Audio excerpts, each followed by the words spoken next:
People who were born in during 1980s, 90s, 90s தான் they are witnessing every single transformation. By 5 years, 10 years down the line, every single industry will get impacted. Artificial intelligence is coming for your job. AI is going to replace you. In just a few years, we'll all be out of work. இப்போ rupee depreciation இது வந்து Indian மார்க்கெட்ஸ்லையும் சரி ட்ரேடர்ஸ்க்கும் சரி எந்த அளவுக்கு இது affect ஆகிருக்கு? AI எப்படி யூஸ் பண்ணுறாங்க, சார்ட்ஸை வந்து ஜஸ்ட் அதில் அப்லோட் பண்ணி லைக் இப்போ மார்க்கெட் மேலே போகுமா கீழே போகுமான்ட்டு ஜஸ்டிஃபிகேஷனுக்காக பண்ணுறாங்க. அது ஒரு பிகமஸ் ஒரு ஏஐ வந்து ஒரு ரிசர்ச் அனலிஸ்ட் என்ன வேலை செய்வாங்களோ அது 24 மணி நேரமும் அந்த வேலையை அது செய்யும். டீ பிரேக்கோ லஞ்ச் பிரேக்கோ அதுக்கு எதுவுமே கிடையாது. ஒரு கீப் ஆன் ஒர்க்கிங். இப்போ கோல்டு கொடுத்ததை விட சில்வர் அதிகமாக கொடுத்துச்சு. ஆனால் இப்போ கிராஷ் ஆகிருக்கும் போதுமே பார்த்தீங்கன்னா கோல்டை விட சில்வர் அதிகமாக கிராஷ் ஆகிருக்கு. F1ன்றது வந்து like the best machines out there இருக்கிற கார்லேயே. ஸோ அதுக்குன்னு ஒரு தனி இன்ஜினியரிங் டீம் இருக்குது. எல்லாருமே பெஸ்ட் எஃபர்ட் போட்டு தான் பெஸ்ட் காரை மேனுஃபேக்சரிங் பண்ணுறாங்க. ஸோ F1ன்றது வந்து ஒரு குயிக் ரிஃப்ளெக்சிவ் கேம் மாதிரி டக்குன்னு நீ ஒரு ஃப்ராக்ஷன் ஆஃப் செகண்ட் ரியாக்ட் பண்ணுறதா எதுவும் கிராஷ். டெஃபினட்டாக like even I agree with that. யாரடி நீ மோகினி மாதிரி எஸ் ஐ அக்ரி வித் இப்போ இந்த ஆப்ஷன்ஸ் டர்ன் ஓவரில் டிக்ளைன் ஆகிருக்கிறது வந்து இது எந்த அளவுக்கு நமக்கு இதுக்கடுத்து இம்பாக்ட் ஆகலாம், இல்லை ஒருவேளை இது பேக் டு நார்மல் அப்படிங்கிற மாதிரி வர்றதுக்கு சான்ஸ் இருக்கா? Hello traders, welcome to Dhan Tamil YouTube channel. நான் உங்கள் தனுஷ்குமார். ஜென்ரலாக இப்போ இருக்க கண்டிஷனில் ஏஐனால் நிறைய பேருக்கு வந்து ஜாப்லெஸ் அப்படிங்கிறது ஆகிட்டுருக்கு. இது ஒரு சைடு ஜாப்லெஸ் இருந்தாலுமே நமக்கு ட்ரேடிங்குமே பெரிய லெவலில் ஒரு இம்பேக்ட்டுமே இருக்குது. இது நம்ம நிறைய பேருக்கு தெரியறதும் கிடையாது. ஸோ இதை ஒரு செட் நம்ம பார்க்குறோம்.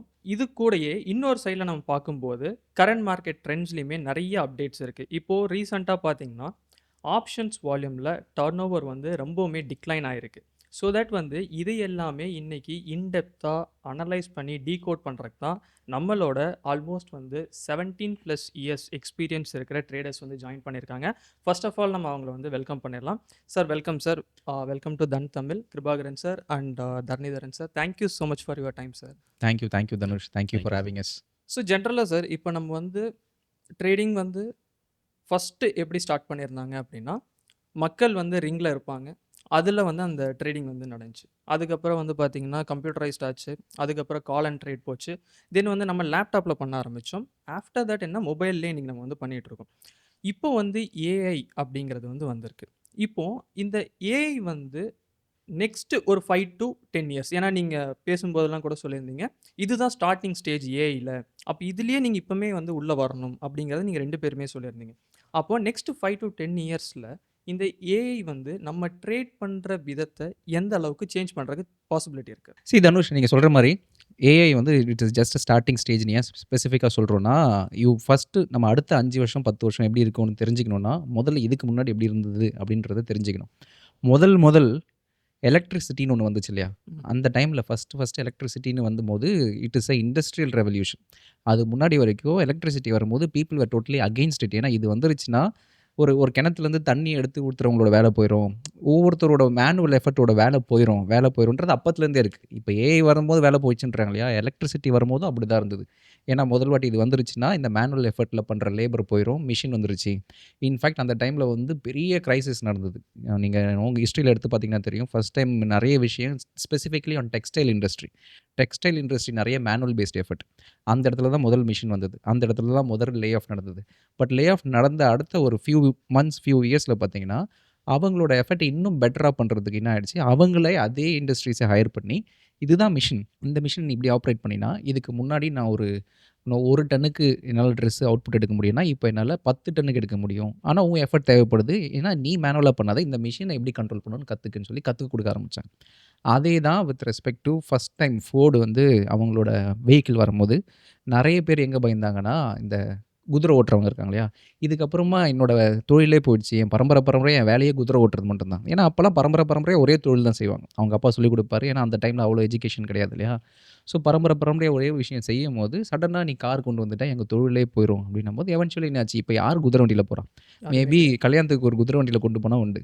ஸோ அது கம்ப்ளீட்டாக போச்சு. பட் ஆனால் அங்கே அந்த ஒரு டிரான்ஸ்ஃபர்மேஷன் ஆகும்போது ஓவர் எக்கனாமியாக ஷிஃப்ட் ஆச்சு. எல்லாரோட பொருளாதாரம் மாறிச்சு, எல்லாமே இது மாறிச்சு இல்லையா? அதே தான் with respect to first time computer வரும்போது. அது வரைக்கும் மேனுவலாக இருந்த ஒரு எஃபர்ட், நான் எல்லாமே மேனுவலாக ஒரு ஃபைலை பார்த்து செக் பண்ணுற ஒரு எஃபர்ட், சடனாக சிஸ்டம் வரும்போது 10 பேர் செய்ய வேண்டிய வேலையை இந்த ஒரு கம்ப்யூட்டர் செஞ்சிருவோம் போது அந்த டைமில் அதே லே ஆஃப் நடந்தது. பட் அடுத்த 2வது வருஷம் 3வது வருஷம் வேலை இன்னும் அதிகமாக தான் ஆச்சு. உன் வேலை என்ன? நீ 10 பேர் பண்ணுற வேலையை இந்த கம்ப்யூட்டர் பண்ணுது. பட் இந்த கம்ப்யூட்டர் நீ நல்லா கற்றுக்கிட்டீங்கன்னா இன்னும் நல்லா அவுட்புட் எடுக்கலாம்னு சொல்லி சேலரி இன்க்ரீஸ் ஆச்சு. திருப்பி அதுக்கப்புறமா இன்டர்நெட் வந்துச்சு. இன்டர்நெட் வரும்போது அதே தான். ஸோ இப்போது நம்ம இருக்கிற அந்த நெக்ஸ்ட் ரெவல்யூஷன் ஸ்டேஜ் தான் அந்த AI revolution stage. So AI பொறுத்த வரைக்கும் டெஃபினட்டாக 100% எல்லாருக்கும் வேலை போகும். எங்கெங்கெல்லாம் அது அடிப்படை போகுதோ அடிப்படை தான் போகுது. பட் வித்தின் ஒரு 2 to 3 இயர்ஸில் அது அப்படியே டர்ன் அரவுண்ட் ஆயிரும். ஏன்னா 2 பேர் தான். உனக்கு கம்ப்யூட்டர் ஆப்ரேட் பண்ண தெரியுமா? தெரியாதா? 19 ஏர்லி ஏஜ்ல அந்த டைமில். இப்போது உன்னோட ஒரே கொஸ்டின் உனக்கு ஏஐ ஆப்ரேட் பண்ண தெரியுமா? தெரியாதா? அப்படின்றது தான். ஸோ எவென்ச்சுவலி எல்லாரும் யூஸ் பண்ண ஆரம்பிச்சிருவாங்க. இன்டர்நெட் யூஸ் பண்ணாத ஆளே கிடையாதுல்ல இப்போது. அப்பா அம்மா முதல் கொண்டு நம்மக்கிட்ட என்ன கேட்டாங்க? ஏன்னா எப்போ பார்த்தாலும் ஃபோனை நோண்டுறாங்க. ஒன்ஸ் அவங்களுக்கு ஒரு ஃபோனை வாங்கி கொடுத்துட்டா இப்போ அவங்க தான் எப்போ பார்த்தாலும் நோண்டிக்கிட்டு இருக்காங்க. So definitely. நம்மளை விட அதிகமாக யூசேஜே அவங்க தான். ஏன்னா இன்டர்நெட் இல்லாமல் இப்போ இருக்கவே முடியாது. ஒரு நாள் இன்டர்நெட் இல்லைன்னா இந்த ஹோல் பாட்காஸ்ட் நடக்காது, யூடியூப்ல அப்லோட் நடக்காது, எல்லாமே இட் வில் ஸ்டாண்ட் ஸ்டில் இல்லையா? அந்த அளவுக்கு இப்போ நெக்ஸ்ட்டு ஏஐ அதை நோக்கி தான் போயிட்டுருக்கு. அதோட பிகினிங் ஸ்டேஜில் தான் இருக்கும். In fact people who are born in during 1980s 90s தான் they are witnessing every single transformation. So இப்போ நம்ம பார்க்குறது வந்து it is a tip of iceberg. By 5 years 10 years down the லைன்லலாம் every single industry will get impacted on a positive way. இனிஷியலாக அது lay off சைடில் இருந்தால் கூட on a positive way tremendously it's going to increase. Sir இப்போ நீங்கள் சொல்லும்போது வந்துட்டு இந்த எலக்ட்ரிசிட்டி அண்ட் இந்த லூம் இது வந்து ரொம்பவே புதுசாக இருந்துச்சு. ஏன்னா அது வந்து ஒரு ரெவல்யூஷனரியாக ஸ்டார்ட் பண்ண ஒன்று தான். பட் இருந்தாலுமே அந்த ஸ்டார்டிங் ஸ்டேஜில் வேலை போகிற மாதிரி இருந்தாலுமே தென் அதை யார் ஆப்ரேட் பண்ணுறாங்களோ தென் அவங்க வந்து அதில் வந்து சஸ்டெயின் பண்ணுறாங்க அப்படிங்கிறது நீங்கள் சொல்லியிருக்கீங்க. சார் இப்போ நீங்கள் வந்து நெக்ஸ்ட் 5 to 10 இயர்ஸ் அப்படிங்கும்போது இன்னுமே இது அட்வான்ஸ் லெவலில் ட்ரேடர்ஸ்க்கு வந்து எப்படி போகும் அப்படின்னு நீங்கள் நினைக்கிறீங்க? டெஃபினட்டாக ப்ரோஸ். லைக் இப்போ வந்து நம்ம காலையில் ஒரு காஃபி குடிக்கிற ஒரு 5 மினிட்ஸில் நம்மளால வந்து பார்த்தீங்கன்னாக்கா ஒரு 1000 ஸ்கிரிப்ட்ஸை வந்து நம்மளால வந்து பேக் டெஸ்ட் பண்ண முடியும். லைக் அதில் அப்டேட்ஸை கொண்டு வர முடியும். அண்ட் ஈவன் உங்களோட போர்ட்ஃபோலியோவில் வந்து ஒரு 10 ஸ்டாக் இருக்குது, 20 ஸ்டாக் இருக்குனாக்கா அந்த காஃபி குடிக்கிற கேப்லேயே அதில் என்ன நியூஸ் வந்துச்சு என்ற எல்லா இன்ஃபர்மேஷன்ஸுமே உங்களால் வந்து கேதர் பண்ண முடியும். ஸோ அந்த அளவுக்கு வந்து லைக் ஒரு அட்வான்ஸ்மெண்ட்டை நோக்கி தான் போவோம். அண்ட் இப்போ வந்து லைக் எல்லாருமே வந்து சார்ட்ஸ் ஏஐ எப்படி யூஸ் பண்ணுறாங்கனாக்கா சார்ட்ஸை வந்து ஜஸ்ட் அதில் அப்லோட் பண்ணி லைக் இது மார்க்கெட் மேலே போகுமா கீழே போகுமான்ட்டு ஜஸ்டிஃபிகேஷனுக்காக பண்ணுறாங்க.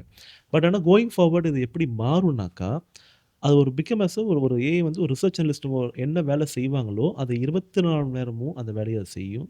டீ பிரேக்கோ லஞ்ச் பிரேக்கோ அதுக்கு எதுவுமே கிடையாது. It will keep on working. And என்னோட ஒரு பிலீஃப் என்னன்னாக்கா ஏஐ ஹேஸ் லிட்லி ஓப்பன்ட் ஒரு சீரியஸாக சொன்னாங்க ஒரு டயர் 3ல இருக்கிற ஒரு பர்சனால் கூட ஒரு டீப் ரிசர்ச் பண்ண முடியுன்றது தான் என்னோட லைக் ஸ்ட்ராங்கான ஒரு thing. And going forward like we can expect like many traders. இந்த புதுப்பேட்டையோ ஒரு படம் சொல்லுவாங்க, என்ன இந்த பசங்க இது இப்போதான்டா வந்து திடீர்னு டப்புக்கு டப்புக்கு டப்புக்கு மேலே வந்துட்டாங்க.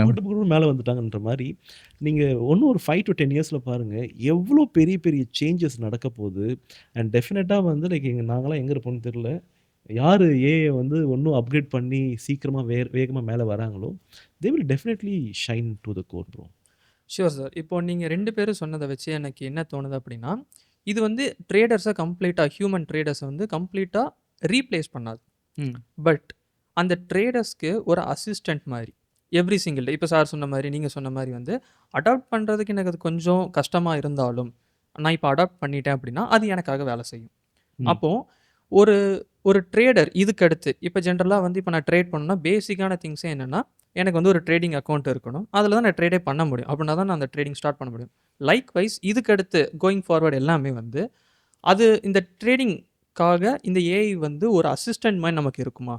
நம்மளோட ஒர்க் எல்லாமே நமக்கு வந்து சிம்பிளிஃபைட் பண்ணி தருமா? இல்லை ஒருவேளை ரீப்ளேஸ் பண்ணுறதுக்கும் சான்ஸ் வரலாமா இந்த ஃபீல்டை பொறுத்தளவுக்கு? ஸோ என்னோட எக்ஸ்பெக்டேஷன் என்னன்னா 2 தான் தனுஷ். இப்போது இந்த AI is accessible to me. $100 நீ $20 நீ பே பண்ணினா எனக்கு இருக்க ஆக்சஸ் தான் தரணிக்கு இருக்க போகுது. தரணிக்கு இருக்க ஆக்சஸ் தான் தனுஷ்க்கு இருக்க போகுது. தனுஷ்க்கு இருக்க ஆக்சஸ் தான் anyone who pays $20. ஸோ அந்த ஒரு சேஞ்சஸ் எதுவுமே கிடையாது இல்லையா? எல்லாருக்குமே டூல் accessible-ஆ இருக்குது. ட்ரேடிங்கில் பொறுத்த வரைக்கும் எல்லாருக்குமே accessible-ஆ இருக்கிற ஒரு டூல், எல்லாருமே ஒரே மாதிரி ஒரே அவுட்புட் தான் வரப்போகுதுன்னா அப்போ எந்த இடத்துல மாறுபடும்? அப்போ எல்லாருமே ப்ராஃபிட்டபிள் ட்ரேடர் ஆயிடுவாங்கன்னா டெஃபினட்டாக மாட்டாங்க. No matter what. ஏன்னா நீங்கள் 100 வருஷத்துக்கு முன்னாடி எடுத்தாலுமே 10ல் 9 பேர் லூஸ் பண்ண தான் செஞ்சாங்க.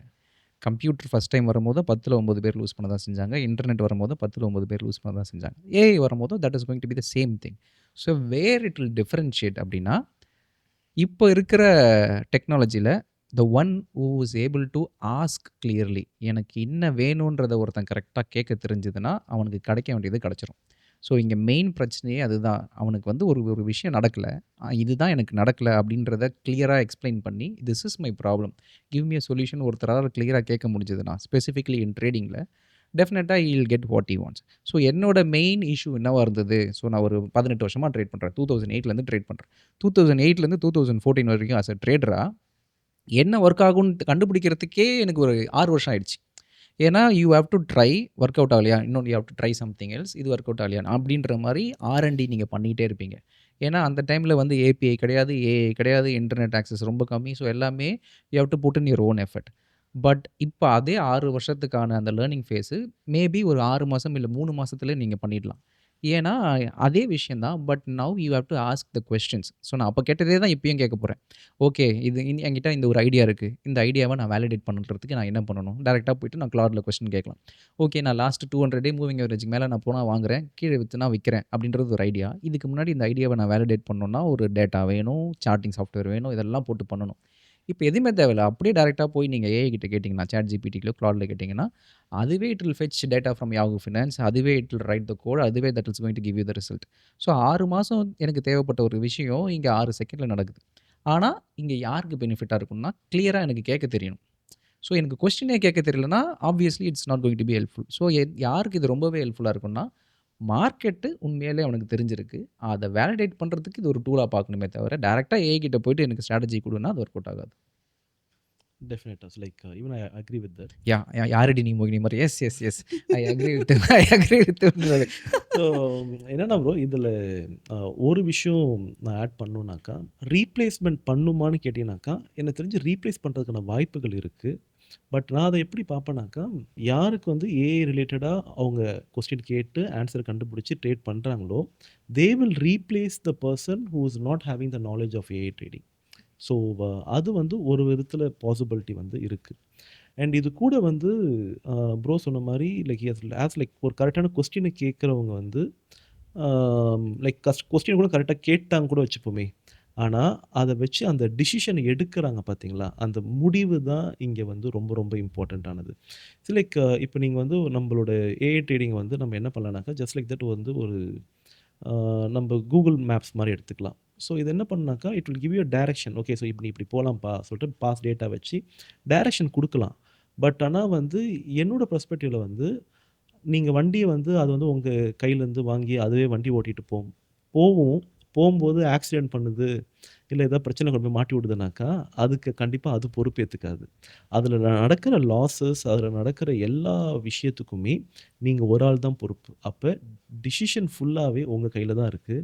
ஸோ கேள்வியை நம்ம கரெக்டாக கேட்டால் கூட டிசிஷனை கரெக்டாக எடுக்க வேண்டியதும் நம்மளோட பொறுப்பாக இருக்குது. எக்ஸாக்ட்லி. ஏன்னா ஃபார் எக்ஸாம்பிள் நீங்கள் F1 படம் பார்த்தீங்களா? லேட்டஸ்ட்டாக ஒரு F1 படம் வந்தது, பிராட் பிட் படம். இல்லை சார். சரி, செம்ம படம் அது. நீங்கள் பார்த்தீங்களா ப்ரோ? ஸோ F1 படத்தில் பார்த்தீங்கன்னா ஜென்ரலாகவே வந்து ஒரு அப்பெக்ஸ்னு ஒரு டீம் இருக்குது, ஒரு அண்டர் ரேட்டட் டீமு. அந்த டீம் தான் வந்து F1 சாம்பியன்ஷிப் ஆகிறது இந்த ஓவரால் கதை. பட் க்ரக்ஸ் எடுத்துட்டிங்கன்னா அந்த ஓவரால் படத்துலையே F1ன்றது வந்து like the best machines out there இருக்கிற கார்லேயே. ஸோ அதுக்குன்னு ஒரு தனி இன்ஜினியரிங் டீம் இருக்குது, எல்லாருமே பெஸ்ட் எஃபர்ட் போட்டு தான் பெஸ்ட்டு காரை மேனுஃபேக்சரிங் பண்ணுறாங்க. இருந்தாலுமே அங்கே பெஸ்ட் கார் வின் பண்ணல, த one who drives the best car. So அதுதான் தரணியும் சொல்கிறாரு. ஸோ தரணிகிட்ட என்ன தான் உன்னால் கொஷினே கேட்க முடிஞ்சால் கூட if you are not able to react to it. So F1ன்றது வந்து ஒரு குயிக் ரிஃப்ளெக்சிவ் கேம் மாதிரி, டக்குன்னு நீ ஒரு ஃப்ராக்ஷன் ஆஃப் செகண்டில் நீ ரியாக்ட் பண்ணுறனா you're going to crash. So இப்போது ஆல்ரெடி நான் ட்ரேட் பண்ணிகிட்ருக்கேன், ஏஐ உள்ளே வந்ததுக்கப்புறம் அது இன்னும் அட்வான்ஸ்டாக ஆக போகுது, 10 மடங்கு அட்வான்ஸ்ட் ஆக போகுது. ஸோ அப்படி இருக்கும்போது if you are not able to drive the car definitely you're going to crash.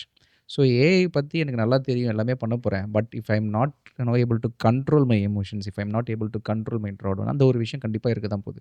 So no matter என்ன தான் மிஷின் வந்தாலுமே காசு யாருது? மிஷின் தான் நம்மளுது தான். ஸோ எண்ட் ஆஃப் தி டே நம்ம போடுறோம், மிஷினே ட்ரேட் பண்ணால் கூட 4 ட்ரேடு லாஸ் இருந்ததுன்னா 5வது ட்ரேடு அவன் மிஷினை அசிங்கமாக திட்டுவான். என்னடா நான் உனக்கு சொன்னேன், நீ என்னடா பண்ணுறன்ற மாதிரி தான் சொல்லுவான். ஏன்னா you will not have the conviction even though machine is trading, it is your money. So அது வந்து அடுத்த 100 வருஷம் 200 வருஷத்துக்கு எவ்வளோ டெக்னாலஜி முன்னாடினா கூட எமோஷன்ஸுன்ற ஒன்று உள்ளே இருக்க தான் செய்யும்.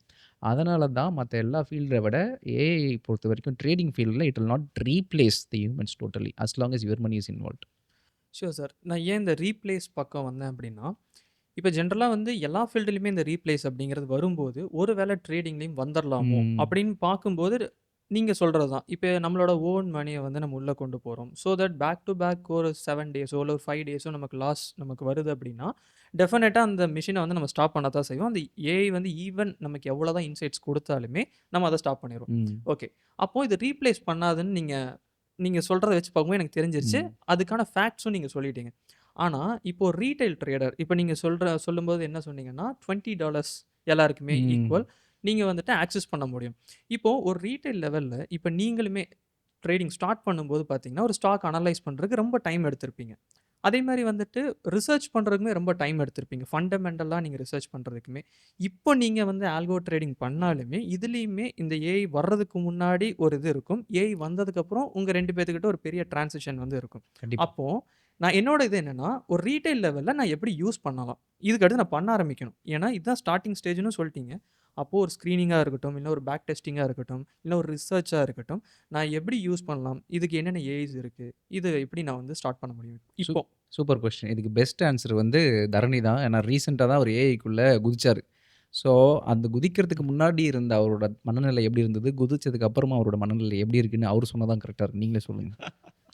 சூப்பர். ஸோ ஆக்சுவலா வந்து நானு கிருபா ப்ரோ த்ரூவா தான் வந்து ஃபர்ஸ்ட்டு ஏஐ ட்ரேடிங்குள்ள வந்தேன். And even it was like just அன்னைக்கு காலைல என்ட்ட ஃபோன் கால் பண்ணி தான் சொன்னாரு, "டிடி இன்னையிலேருந்து உங்க வாழ்க்கை மாறப்போகுதுன்னாரு." எனக்கு வந்து அப்போ கூட நான் நினச்சேன், ஓகே என்னடா அது வாழ்க்கை மாறப்போகுதுன்றாரு. சரி சும்மா சொல்றாரு, மோட்டிவேட் பண்றது சொல்றாரு தான் நான் நினச்சேன். பட் லிட்டரலி அன்னிலேருந்து இன்னி வரைக்கும் வந்து அ எவ்ரி டே ஒரு 6 ஹார்ஸ் டூ 8 ஹார்ஸ் வந்து நான் ஏஐ கூட தான் உண்மையாவே இருக்கேன். ஸோ எனக்கு வந்து ஏதாவது ஒரு இப்போ கிளாட்ல வந்து சப்ஸ்கிரிப்ஷனே திடீர்னு வந்து பார்த்தீங்கன்னாக்கா, டெய்லி லிமிட்ட ரீச் பண்ணிட்டோம்னாக்கா, இல்ல அந்த அந்த அந்த பேட்சோட லிமிட்ட ரீச் பண்ணிட்டோம்னாக்கா, ஐய்யயோ! என்ன பண்றதுன்னு சொல்லிட்டு ஆஃபீஸே ஸ்தம்பிச்சு போய் நிக்கிற அளவுக்கு தான் இன்னைக்கு நிலைமை உண்மையாவே இருக்கு. அண்ட் அதில ரொம்ப இம்பார்ட்டன்ட்டா வந்து என்ன விஷயத்த சேஞ்ச் பண்ணுச்சுன்னு சொல்றேன். நான் வந்து ஒரு 43 ஸ்ட்ராட்டஜி கிட்ட போட்டுட்டுருந்தேன். ஓகேங்களா. அது இல்லாம ஈக்விட்டி ஸ்ட்ராட்டஜி தனியா, அந்த கதை தனியா வரும். இந்த 43 ஸ்ட்ராட்டஜில ஒரு 8 ஸ்ட்ராட்டஜி அத ஐடென்டிஃபை பண்ணி சொல்லுது. இங்க பார்றா, இந்த 8 ஸ்ட்ராட்டஜி வந்து உனக்கு ஒண்ணு ட்ராடவுன கம்மி பண்ணணும். இல்லனாக்கா ஏதாவது ஒரு விதத்துல பிரயோஜனமா இருக்கணும்.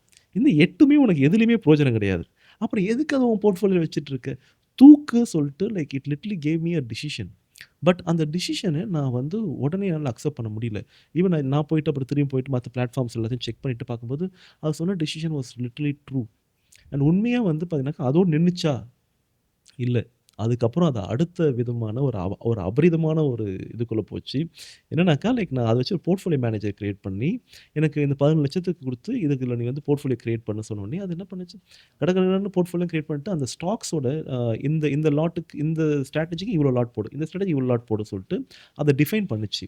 அத நான் பண்ணணும்னாக்கா, அது பண்ண மாரி நான் பண்ணணும்னாக்கா, இட் டேக்ஸ் மீ ஹார்ட்லி ஒரு 6 டூ 8 மந்த்ஸ் அது மேனுவலா ஒரு நம்பரா சேஞ்ச் பண்ணி எங்க அப்பாட்ட கேட்டேன். "அப்பா இந்த காம்பினேஷன வந்து போடணும்." "டேய் அது வந்து மொத்தம் 43 ஸ்ட்ராட்டஜி இருக்குடா. 43 இன்டூ 2 டூ 2 பண்ணிட்டு போனோம்னாக்கா ஒரு வேல்யூ வரும்டா. அந்த வேல்யூ எங்கேயோ இருக்கும்டா. அவ்வளோ காம்பினேஷன் போடணும்னாரு." ஸோ அவ்வளோ பெரிய காம்பினேஷன்ஸ அவ்வளோதான். ம். சட்டுன்னு போட்டுட்டு முடிச்சுட்டான். எனக்கு வந்து அது that was a very biggest break through. And டெஃபினட்டா அதனால தான் நான் முன்னாடியே சொன்னேன். இந்த பசங்க டப்பு டப்புன்னு வந்துருவாங்க. கண்டிப்பா சொல்றேன். நீங்க நெனச்சு பார்க்க முடியாத அளவுக்கு மக்கள் வந்து இத யூஸ் பண்ண போறாங்க. And going forward it's going to be like ரொம்ப கஷ்டமான ஒரு அ அதாவது என்னக்கா, கஷ்டம் சொல்றத விட யாரோ ஒரு few peoples are going to make very easy money. வெறும் கோடிங் வெறும் கிளாட மட்டும் வச்சு they are going to make very easy money. So it's not going to be very very specific to Claude, maybe any AI. And மெயினா when you come to AI நீங்க சொல்ற மாரி ஒரு ட்ரேடர். ஓகே. நான் இந்த இன்டர்வியூஸ்லாம் பார்க்குறேன். ஐ வாண்ட் டு ட்ரை ஏஐன்னு உள்ள வராங்கன்னா, அவங்களோட தாட் ப்ராசஸே எங்க மாறணும்னா, everything that they think based on their life has to change. எல்லாமே it has to be rule based. இப்போ ஃபார் எக்ஸாம்பிள் நான் ஓகே. நான் ஓவர் வெயிட்டா இருக்கிறேன். நான் வெயிட் லாஸ் பண்ணணும். ஃபர்ஸ்ட் நான் என்ன பண்ணுவேன்? ஓகே. நான் போய் ChatGPT கேட்குறேன். ஃபர்ஸ்ட்டு டயட் பண்ணணும். 2வது நான் ஒர்க் அவுட் பண்ணணும். 3வது ஸ்லீப். இது 3 தான் மேண்டட்டரி. இது 3 தான் எல்லா வெயிட் லாஸுக்கும் இருக்கிற ஒரு நார்மல் பிரின்சிபிள். இந்த 3 நான் பண்ணணும்னா ஃபர்ஸ்ட்டு டயட் என்ன பண்ணணும்? இதெல்லாம் என் உடம்புக்கு ஒத்துக்கும். இப்போ எனக்கெல்லாம் பார்த்தீங்கன்னா, என் கட்டுக்கு கோகனட் ஒத்துக்காது. ஆனா, என் கட்டுக்கு கோகனட் ஒத்துக்காதுன்றத கண்டுபிடிக்கிறதுக்கே எனக்கு பல வருஷம் ஆயிடுச்சுல்ல. இப்போலாம் ஒரு பிளட் சாம்பிள் குடுத்தீங்கனாலே ஆட்டோமேட்டிக்கா உங்களுக்கு தெரிஞ்சிரும். வாட் இஸ் அலர்ஜிக் டூ யூன்ட்டு. So what you have to eat, what you do not have to eat. And next work out. Okay. Work அவுட்ட பொறுத்தவரைக்கும் நான் இவ்வளோ அபீஸா இருக்கேன். நான் இத ஃபாலோ பண்ணணும்னா இதுதான் ரூட்டீன். மண்டே டூ ஃப்ரைடே நான் பண்ணணும். அண்ட் தேர்ட் இவ்வளோ நம்பர் ஆஃப் ஹவர்ஸ் ஸ்லீப் பண்ணணும். இது எல்லாத்தையும் ட்ராக் பண்ணுறதுக்கு ஒரு ஊப் பிராண்டோ இல்லை ஃபிட்னஸ் பிராண்டோ நீங்கள் போட்டு you track it. Then you track your progress and eventually you get the result. இதுதான் உங்களோட அப்ரோச் டுவர்ட்ஸ் வெயிட் லாஸாக இருக்கணும். இல்லை இந்த அமேசான் காடுகளில் கிடைக்க ஒரு அரிய வகை மூலிகை நான் அறுத்து போட்டேன்னா என் வெயிட் லாஸ் ஆயிரும்னா தட் இஸ் ராங் அப்ரோச்சில். ஷார்ட்கட். ஸோ அந்த அப்ரோச் தான் you have to bring with respect your trading. Okay, நான் ட்ரேட் பண்ண போகிறேன், எனக்கு வந்து ஏஐ யூஸ் பண்ணி நான் ட்ரேட் பண்ண போகிறேன். What is the right approach? Make it systematic, make it rule based, not only based on trading. எல்லாத்தையும் நீங்கள் அதை ரூல் பேஸ்டாக மாற்றும் போது ஆட்டோமேட்டிக்காக வந்து அந்த தாட் ப்ராசஸ் உங்களுக்குள்ள ட்ரேடிங்குள்ளே வரும். எனக்கு வெறும் ட்ரேடிங்குள்ளே மட்டும் நான் ரூல் பேஸ்டாக யோசிக்கணும்னா எதுவுமே பண்ண முடியாது. ஸோ எவ்ரி திங் இப்போ நான் ஒரு நாளைக்கு ஒரு ட்ரிப்பு போகிறேன்னா அது ஒரு பிளான்டாக இருக்கும்ல. நான் காலையில் இங்கே எஞ்சிக்கு போகிறேன், இதான் பேக்கு, இதுதான் இங்கே போக போகிறோம், இங்கே ஸ்டாப் பண்ண போகிறோன்றது ஒரு ஐட்டனரி இல்லை. அந்த மாதிரி தான் ட்ரேடிங்கில். ஸோ நீங்கள் ஏஐயில் வச்சு நான் ஒரு சில விஷயங்கள் பண்ண போகிறேன்னா ஃபஸ்ட்டு ஸ்ட்ரக்சராக மாற்றிக்கோங்க. இதுதான் என்னோடய ஃபஸ்ட்டு ஸ்டெப், இதுதான் என்னோடய செகண்ட் ஸ்டெப், இதுதான் தேர்ட் ஸ்டெப். இதை நான் பண்ணேன்னா I will meet my goal அப்படின்ற ஒன்று இருக்கு இல்லையா? அந்த அப்ரோச்சில் நீங்கள் ஸ்டார்ட் பண்ணிங்கனாலே முதல் ஸ்டெப் ஈஸியாயிரும். முதல் ஸ்டெப்பை மட்டும் ஃபோக்கஸ் பண்ணுங்கள், லாஸ்ட் ஸ்டெப் யோசிக்காதீங்க. முதல் ஸ்டெப் எடுத்து வச்சாலே ரெண்டாவது ஸ்டெப் அதுவே உங்களை எடுத்து வைக்க வச்சிடும். அங்கேருந்து நீங்கள் கொண்டு போய்க்கலாம். எனக்கு நான் எடுத்தவொடனே ஆல்கோ ட்ரேடிங் பண்ணணும், எடுத்தவொடனே ஆட்டோமேஷன் பண்ணணுன்றது நெசசிட்டியே கிடையாது. முதல்ல நான் ஒரு ட்ரேடிங் பண்ணணும், ரூல் பேஸ்டாக பண்ணணும். ஃபஸ்ட்டு நான் மேனுவலாக பண்ணிக்கிறேன், மேனுவலாக பண்ணி ப்ராஃபிட்டபுளாக இருந்தால் அதுக்கப்புறம் நான் அதை ஆட்டோமேட் பண்ணிக்கிறேன்றதுக்கு அப்புறமா கொண்டு வரலாம். எடுத்தவொடனே நான் ஆல்கோ ட்ரேடிங் பண்ண போகிறேன், எடுத்தவொடனே ஆட்டோமேட்டிக் ட்ரேடிங் பண்ண போகிறேன்னா பண்ணலாம். அது ரொம்ப ஓவர்வெல்மிங்காக இருக்கும். அதை எடுத்தவொடனே நான் 120 கேஜிலேருந்து 60 கேஜி கொண்டு வரது கஷ்டம். ஆனால் 120 கேஜிலேருந்து கண்டிப்பாக என்னால் ஒரு 5 கிலோ ஒரு 10 கிலோ இறக்க முடியும்ல. அப்படி ஸ்டார்ட் பண்ணுறது தான் பெட்டர். Definitely sir. இப்போ நீங்கள் பேசும்போது கூட சொல்லியிருந்தீங்க என்னென்னா என்னோட ட்ராடவுனை வந்து சிக்னிஃபிகண்ட்டாக இது வந்து ரெடியூஸ் பண்ணுச்சு. ஆனால் இதை நான் வந்து கண்டுபிடிக்கணும் அப்படின்னா it will take lot of time. இப்போ உங்களுக்கு அந்த ஏஐ வந்து இப்போ நீங்கள் 2 பேருமே அந்த ஏஐ முதல்ல ஸ்டார்ட் பண்ணும்போது வந்து பார்த்தீங்கன்னா நீங்கள் ஒன்று எக்ஸ்பெக்ட் பண்ணி ஒரு சேட்டில் வந்து நீங்கள் கொடுத்துருப்பீங்க, ஆனால் அவன் ஒன்று கொடுத்துருப்பான். அப்போது உங்களுக்கு என்னடா நம்ம ஒன்று கேட்குறோம் அது ஒன்று கொடுக்குது. அப்போ இப்படியே தான் உங்களுக்கு போயிட்டே இருந்திருக்கும். அப்போது ஒரு லெவலுக்கு மேலே அதுக்கான ஒரு எஃபோர்ட்ஸ் நீங்கள் போட்டிருப்பீங்க. அது ஒரு ஸ்கில்லுன்னு கூட நம்ம சொல்லலாம். இப்போ அந்த ஸ்கில் வச்சு தான் இன்றைக்கி நீங்கள் பண்ணுற ஆல்கோ ட்ரேடிங் எல்லாத்துக்குமே அந்த டேட்டாவை நீங்கள் ரிஃபைன் பண்ணுறதா இருக்கட்டும், இல்லை ஸ்ட்ராட்டஜி பில்டு பண்ணுறதா இருக்கட்டும், இல்லை பேக் டெஸ்ட் பண்ணுறதா இருக்கட்டும், வாட் எவர் இட் இஸ் எல்லாமே இருக்கும். அப்போது நான் வந்து இந்த ஏஐ தான் நீங்கள் சொன்ன மாதிரி நெக்ஸ்ட் 5 to 10 இயர்ஸ் வந்து டாமினேட் பண்ண போதுன்னு தெரிஞ்சிருச்சு. அப்போ இது வந்து ஒரு மஸ்ட்டாக நான் வந்து வச்சுருக்கணும் என்னோட ட்ரேடிங் கெரியரில். அப்படின்னா நான் என்னென்ன ஸ்கில்ஸை வந்து வளர்த்துக்கலாம், அதாவது ஒரு ப்ராம்ப்ட் கொடுக்கறதுல இருந்து நான் எப்படி வந்து அதை வந்து யூட்டிலைஸ் பண்ணிக்க முடியும்? ஸோ அதை பற்றி உங்களோட இது என்ன? நான் என் பெர்ஸ்பெக்டிவ் சொல்கிறேன், அப்புறம் தரணி ஷேர் இஸ் பெர்ஸ்பெக்டிவ். மெயினாக நீங்கள் சொல்கிற மாதிரி நான் கேட்குற ஒரு கொஷின் சம்டைம்ஸ் அது தடுமாறுது, எனக்கு புரிய மாட்டேங்குது, கேட்குறது கொடுக்க மாட்டேங்குதுன்னா you did not have enough conversation. Should be அது வந்து உங்களோட கேர்ள் ஃப்ரெண்டு மாதிரி. மேக்ஸிமம் நீங்கள் பேச அது உங்களுக்கு புரிஞ்சிடும். ஸோ எனக்கு நான் பேசுகிற கான்வர்சேஷனே ரொம்ப கம்மியாக தான் இருக்குது. காலைல டீ குடிக்கும்போது பேசுவேன், ஈவினிங் டீ குடிக்கும்போது பேசுவேன்னா ஆப்வியஸ்லி உங்களோட பார்ட்னருக்கு உங்களை பற்றி அதிகமாக தெரிய போகிறதில்ல. ஸோ ஏஐயுமே அதே தான். So it's not that only about trading. ஜென்ரலாகவே நீங்கள் அதிகமாக அதுக்கிட்ட பேச கான்வர்ஸ் பண்ண நான் இந்த டெசிஷன் எடுக்கலாமா வேணாமா அப்படின்றது not with respect to trading. Any decision உங்ககிட்ட ஒரு ப்ராப்ளம் ஒன்று வருது, இதுதான் ப்ராப்ளம், இந்த ப்ராப்ளத்துக்கு நான் இந்த பர்டிகுலர் டெசிஷன் எடுக்கலான்னு இருக்கேன் அப்படின்னு நீங்கள் சும்மா ஏகிட்ட சொல்லும்போது ஆட்டோமேட்டிக்காக உங்களோட சைக்காலஜிக்கல் எபிலிட்டி அதுக்கு புரியும். ட்ரேடிங் பொறுத்த வரைக்கும் 90% சைக்காலஜி, 10% தான் ட்ரேடிங் ஸ்ட்ராட்டஜின்றாங்க இல்லையா? ஏன்னா நமக்கு அடாப்டபிளான இருக்கிற ஒரு ட்ரேடிங் ஸ்ட்ராட்டஜியை நம்ம பிக் பண்ணி ஃபாலோ பண்ணோன்னா 100% ஃபாலோ பண்ணுவோம், டிசிப்ளின் ட்ரேடராக வரும். அதை நம்ம ஃபாலோ பண்ணணும், இது இவனுக்கு சஜஸ்ட் பண்ணணுன்றது ஏஐக்கு தெரியணும்னா ஃபஸ்ட்டு ஏஐக்கு உங்களை பற்றி நல்லா தெரியணும். ஸோ ஏஐக்கு உங்களை பற்றி நல்லா தெரியணும்னா beyond trading you have to keep talking to it, keep having a conversation. It could be anything. அந்த ஒரு if or that problem statement அதுக்கிட்ட கொடுத்துக்கிட்டே இருந்துட்டு ஐ ப்ரிஃபர் திஸ்ன்ற மாதிரி சொல்லிகிட்டே இருந்தீங்கன்னா எண்ட் ஆஃப் த டே ஆட்டோமேட்டிக்காக that will understand your psychological risk appetite அதுக்கு புரிய ஆரம்பிச்சிடும்.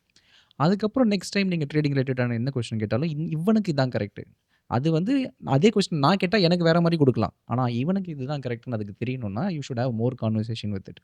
அந்த கான்வர்சேஷனை பில்ட் பண்ண என்ன ஆகும்னா அது ஒரு மெமரி பில்ட் பண்ணும். இந்த particular person is about this, இவனுக்கு வந்து இதுதான் ப்ரிஃபரன்ஸு, இவனுக்கு வந்து ரிட்டர்ன்ஸை விட ட்ரா டவுன் கம்மியாக இருக்கணும் அப்படின்றது ஆட்டோமேட்டிக்காக இது மூலியமாக தான் அதுக்கு தெரிய ஆரம்பிச்சிடும். ஸோ அதுக்கப்புறமா யூ ஆட் ஒரு சின்ன பேசிக் நெசசிட்டிஸ் இருக்குது. கிளாடில் நான் ஃபஸ்ட் டைம் ப்ரொஃபைலை செட் பண்ண போகிறேன்னா ப்ரொஃபைலில் முதல்ல போய் நான் டைப் பண்ணுறது என்னென்னா என் பேர் கிருபாகரன் ராஜேந்திரன், 17 வருஷம் எக்ஸ்பீரியன்ஸ் போட மாட்டேன். இங்கே பாரு எனக்கு கோடிங்கே தெரியாது, எனக்கு என்னென்னலாம் தெரியாதோ அதெல்லாம் போய் சொல்லிடுவேன். எனக்கு கோடிங் தெரியாது, எனக்கு எழுத வரும், ஆனால் என்னால் வந்து வீடியோ ஷூட் பண்ண வராது, எனக்கு எடிட்டிங் தேவை, எனக்கு எடிட்டர் இல்லை, நீ எடிட் பண்ணி கொடு, இந்த மாதிரி என்னென்னலாம் எனக்கு தேவையோ எல்லாத்தையும் போட்டுட்டு என்னென்னலாம் எனக்கு தெரியாதோ எல்லாத்தையும் நான் போட்டுட்டேன்னா that will have a clear understanding about that specific user profile. அங்கேருந்து அதுக்கேற்ற மாதிரி உங்களுக்கு சஜஷன் கொடுக்க ஆரம்பிச்சிடும். ஸோ நீங்கள் அப்படி பண்ண ஆரம்பிச்சிங்கனாலே உங்களோட எரர் கம்மியாக வரும். ஸோ மெயின் கான்வர்சேஷன் அதிகமாக இருக்கணும். Not only with respect to trading, any conversation. இப்போ இதுலலாம் பார்த்தீங்கன்னா இருக்கும் ஒரு 800 900 கான்வர்சேஷன்ஸ் இருக்கும். சும்மா இன்றைக்கி நான் இதை பண்ணலாமா அதை பண்ணலாமான்ற கான்வர்சேஷன்ஸ்லாம் அதை நான் கேட்பேன். அதேமாதிரி நான் ஏதாவது ஒரு ஆர்டிக்கல் எழுத போகிறேன்னா அந்த ஆர்டிக்கல் நான் ஃபஸ்ட்டே எழுதிடுவேன். நான் இதுதான் டாபிக், இந்த டாபிக் ஆர்டிக்கல் கொடுன்னு கேட்க மாட்டேன். ஃபஸ்ட்டு நான் எழுதிடுவேன். எழுதிட்டு இதை நீ கரெக்ட் பண்ணுன்னு சொல்லும் போது it will understand my writing ability. அதுக்கேற்ற மாதிரி it will give me suggestions. So next time நான் ஏதாவது ஒரு ஆர்டிக்கல் எழுதுறேன்னா அது ஏஐ எழுதுகிற மாதிரியே தெரியாது. ஏஐ பொறுத்த வரைக்கும் நீங்கள் நிறைய ஏஐ யூஸ் பண்ணிட்டீங்கன்னா ஒரு ஆர்டிக்கலை பார்த்து கிளியராக கண்டுபிடிச்சிடலாம். என் ChatGPT பார்த்து தான் ஐ எம் போட்டிருக்கான். thrilled to announce.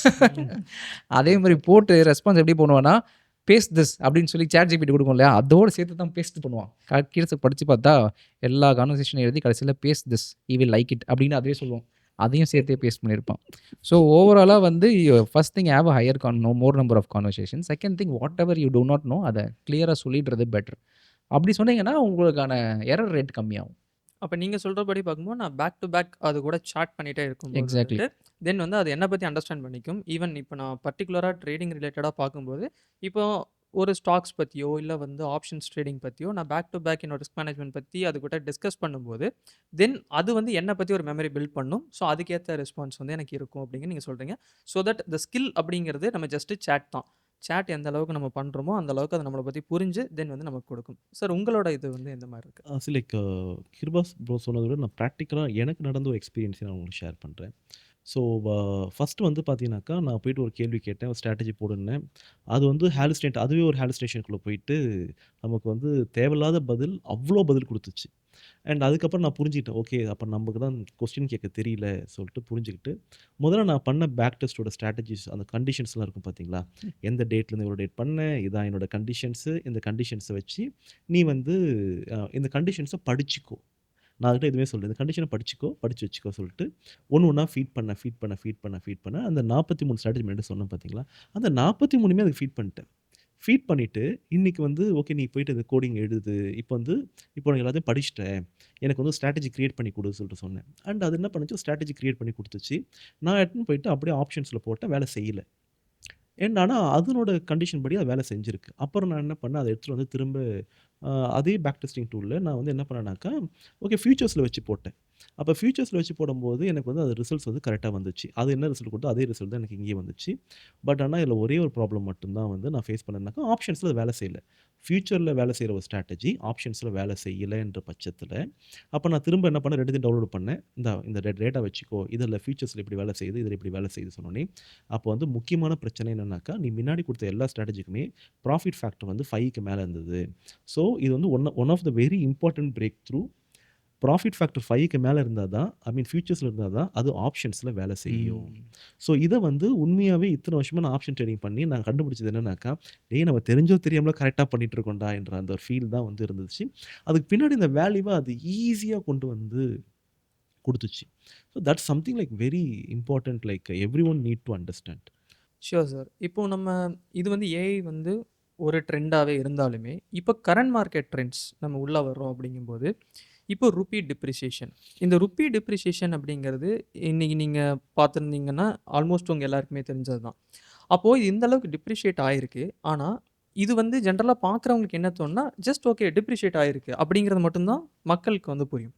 ஆனால் இது வந்து இந்தியன் மார்க்கெட்ஸ்லேயும் சரி ட்ரேடர்ஸ்க்கும் சரி எந்த அளவுக்கு இது அஃபெக்ட் ஆகிருக்கு இல்லை அஃபெக்ட் ஆகலாம் இப்படியே டிப்ரிஷியேட் ஆச்சுன்னா, அதை பற்றின உங்களோட கருத்துக்கள் என்ன? ஜென்ரலாக ஒரு ஃபாரினர் வராருன்னு வச்சுப்போமே. 5 வருஷத்துக்கு முன்னாடி இந்தியா வந்திருக்காரு. அவர் ஒரு $100 எடுத்துகிட்டு வராரு. $100 எடுத்துகிட்டு வந்து நான் இந்தியன் ஸ்டாக் மார்க்கெட்டில் ஏதோ இன்வெஸ்ட் பண்ண போகிறேன் அப்படின்னு வராரு. ஒரு 5 வருஷத்துக்கு முன்னாடி $50 இருந்ததுன்னு வச்சுப்போமே. ஸோ $50 இருக்குது, அவர் $100 வராருன்னா அப்போ எவ்வளோ, ₹5000 இன்வெஸ்ட் பண்ணியிருக்க முடியுமா? ₹5000 இன்வெஸ்ட் பண்ணுறாரு. ₹5000 இன்வெஸ்ட் பண்ணிவிட்டு இஸ் நோ மூவிங் அவே. இப்போ இன்கேஸ் அந்த பர்டிகுலர் ஸ்டாக் வந்து 2 விஷயத்தில் அவருக்கு அப்ரிஷியேட் ஆகிருக்கணும். ஒன்று, அது வந்து ருப்பி சைடாக பெருசாக அந்த $50 ரொம்ப அதிகமாக போகாமல் இருந்ததுன்னா அவருக்கு பிரச்சனை இல்லை. பட் ஃபார் அன் எக்ஸாம்பிள், இப்போ $50 இப்போ $100 வந்துருச்சு. ஸோ அவர் போட்ட ₹5000 ஸ்டாக் மேலேயே ஏறல, அப்படியே தான் இருக்குது. ஆனால் இப்போ அவர் விற்றாருன்னா அது என்ன ஆயிருக்கும், ₹10,000 இருக்குமா? இப்போ $100 வந்துருச்சா, ₹10,000 இருக்கும். ஸ்டாக் மேலேயே போகலை. பட் இன்கேஸ் ஸ்டாக்கு கீழே நல்லா போயிருந்ததுன்னு வச்சுப்போமே, ருப்பியே அப்ரிஷியேட் ஆகி அவரோட டாலர் வேல்யூவில் அவருக்கு ப்ராஃபிட்டபுளாக இருக்கலாம். பட் ஆனால் இங்கே இந்தியன் இண்டெக்ஸ் ஒழுங்காக பெர்ஃபார்ம் ஆகாத போது obviously is going to lose money. So அப்போது ஓவராலாக ஒவ்வொரு ஃபாரினருமே உள்ளே வரும்போது ஏன் டாலராக இது அப்ரிஷியேட் ஆகுதுப்பா நான் வெளியே எடுக்கும்போது இங்கே கம்பெனி ஃபண்டமெண்டல்ஸாக மார்க்கெட் கீழே இறங்கிட்டே இருக்குது, எல்லாமே கீழே போகும்போது இதை விட பெட்டர் மார்க்கெட் வேற ஒரு இடத்துல இருக்கும் அப்படின்னு ஒரு யோசனை வரும்போது தான் ஏஐ உள்ளே வருது. சவுத் கொரியன் மார்க்கெட்ஸில் எடுத்துட்டிங்கன்னா சாம்சங், இந்த சிப் மேனுஃபேக்சரர்ஸ், மெமரி மேனுஃபேக்சரர்ஸ் எல்லாருமே வந்து லாஸ்ட் 1 இயரில் கண்ணாபின்னான்னு ஆல்மோஸ்ட் 200-300% இண்டெக்ஸ் மட்டுமே ஏறிடுச்சு. ஸோ அப்படி இருக்கும்போது ஒரு 2 கடைக்கு போகிறீங்க, ஒரு கடையில் நான் போடுறேன், என்னோட ரிட்டர்ன்ஸ் அன்சர்டனிட்டியாக இருக்குது. இன்னொரு கடைக்கு நான் போகிறேன், கண்டிப்பாக இந்த இடத்துல போனால் எனக்கு ப்ராஃபிட் வரும்னு தெரியுது. ஆப்வியஸ்லி நான் அந்த இன்னொரு இடத்த தான் சூஸ் பண்ணுவேன். ஏன்னா அங்கே நான் டாலரை பற்றியும் ஒரி பண்ணிக்க தேவையில்ல, இந்த டிப்ரிஷியேட் ஆகுதான்ற அதை பற்றி ஒரி பண்ணிக்க தேவையில்ல. 3வது கம்பெனியை நல்லாவே பர்ஃபார்ம் பண்ணும்போது ஆப்வியஸ்லி நான் இந்த இடத்துலேருந்து அந்த இடத்துக்கு போவேன். ஸோ எப்போவுமே மணி வந்து ரொட்டேஷ்னலாக தான் இருக்கும். புதுசாக மணி டக்குன்னு கிரியேட் ஆகாது. ஒரு இடத்துலேருந்து நீங்கள் லிக்விடேட் பண்ணால் அந்த மணி வருது, அது இன்னொரு இடத்துல நீங்கள் போய் போட போகிறீங்க. இந்த மாதிரி ரொட்டேஷனில் தானே இருக்கும். ஸோ நம்ம ஊரில் இந்த எஃப்ஐஐஸ் விட்டு வெளியே போகிறதுக்கான காரணம் இங்கே பெருசாக ஏஐ ரிலேட்டட் ப்ராடக்ட் கம்பெனிஸ் இல்லை.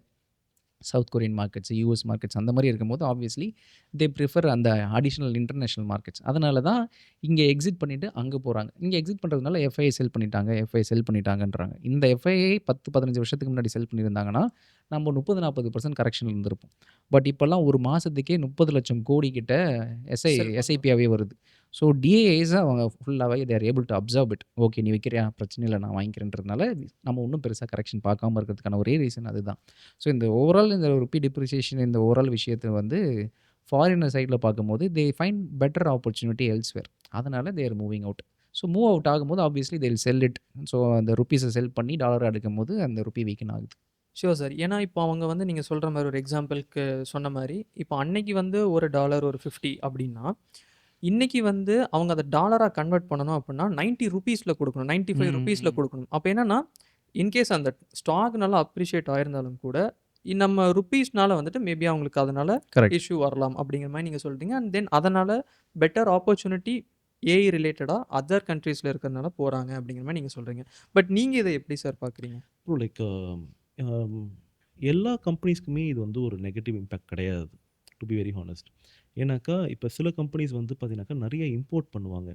அவங்களுக்கு டெஃபினட்டாக இது வந்து ஒரு பெரிய ட்ராபேக்காக தான் இருக்க போகுது. பட் அதே சமயத்தில் நிறைய கம்பெனிஸ் எக்ஸ்போர்ட் பண்ணுறாங்க. ஸோ எக்ஸ்போர்ட் பண்ணும்போது அவங்களுக்கு இதனால் பெனிஃபிட்ஸ் தான் வந்து லைக் இன்க்ரீஸ் தான் ஆயிருக்கே தவிர it's not going to be that much harder.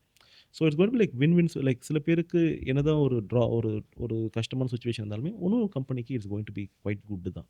ID company எடுத்து இப்போ ஐடி கம்பெனி பொறுத்த வரைக்கும் குட் தான். பட் ஐடி கம்பெனிக்கு ஆப்பு வச்சுக்கிட்டு இருந்தாங்கன்னா ஏஐ வந்துருச்சு. ஸோ ஆப்வியஸ்லி அவங்களுக்கு அதனால் இல்லைனா இந்த டைமில் வந்து ஐடி கம்பெனி தான் பயங்கரமாக அப்ரிஷியேட் ஆயிருக்கணும். ஏன்னா அதே அவனை பொறுத்த வரைக்கும் $100 மில்லியன் எல்லாமே யூஎஸ்டி. ஏன்னா $100 மில்லியன் கான்ட்ராக்ட் சைன் பண்ணியிருப்பான். இதுக்கு முன்னாடி அவனுக்கு ஒரு 80,000 கோடி வருதுன்னா இப்போ அவனுக்கு ஆல்மோஸ்ட் 1 லட்சம் கோடி வந்துருக்கு. 20,000 கோடி ஒன்றுமே பண்ணாமல் வந்திருக்கும். பட் இப்போது பிகாஸ் ஆஃப் இந்த AI corrections they're suffering. So இவர் சொல்கிற மாதிரி it's bad only for importers. But as a கண்ட்ரியாக பார்க்கும்போது நம்ம இம்போர்ட் எக்கானமி, நம்ம எக்ஸ்போர்ட் எக்கானமி கிடையாது. அதனால் நமக்கு இன்ஃப்ளேஷன்ஸ் அதெல்லாம் அதிகமாக இருக்குது. யாரெல்லாம் ஆயில் இம்போர்ட் பண்ணுறாங்களோ எல்லாருக்குமே அது அடிதான். Correct sir. இப்போ நீங்கள் சொன்ன மாதிரி இப்போ எக்ஸ்போர்ட்ஸில் இருக்கிறவங்களுக்கு இது மேஜர் அட்வான்டேஜாக இருக்கலாம். பட் மேபி நீங்கள் சொல்கிற மாதிரி வந்துட்டு இப்போது எஃப்ஐஐஸ்க்கு இவங்க எல்லாருக்குமே இது வந்து ஒரு டிஸ்அட்வான்டேஜாக இருக்கிறதுக்கான பாசிபிலிட்டி இருக்குது. இப்போ ரீசெண்ட் டைம்ஸில் வந்து நீங்கள் கோல்டு பார்த்துருந்தீங்கன்னா தெரிஞ்சிருக்கும்.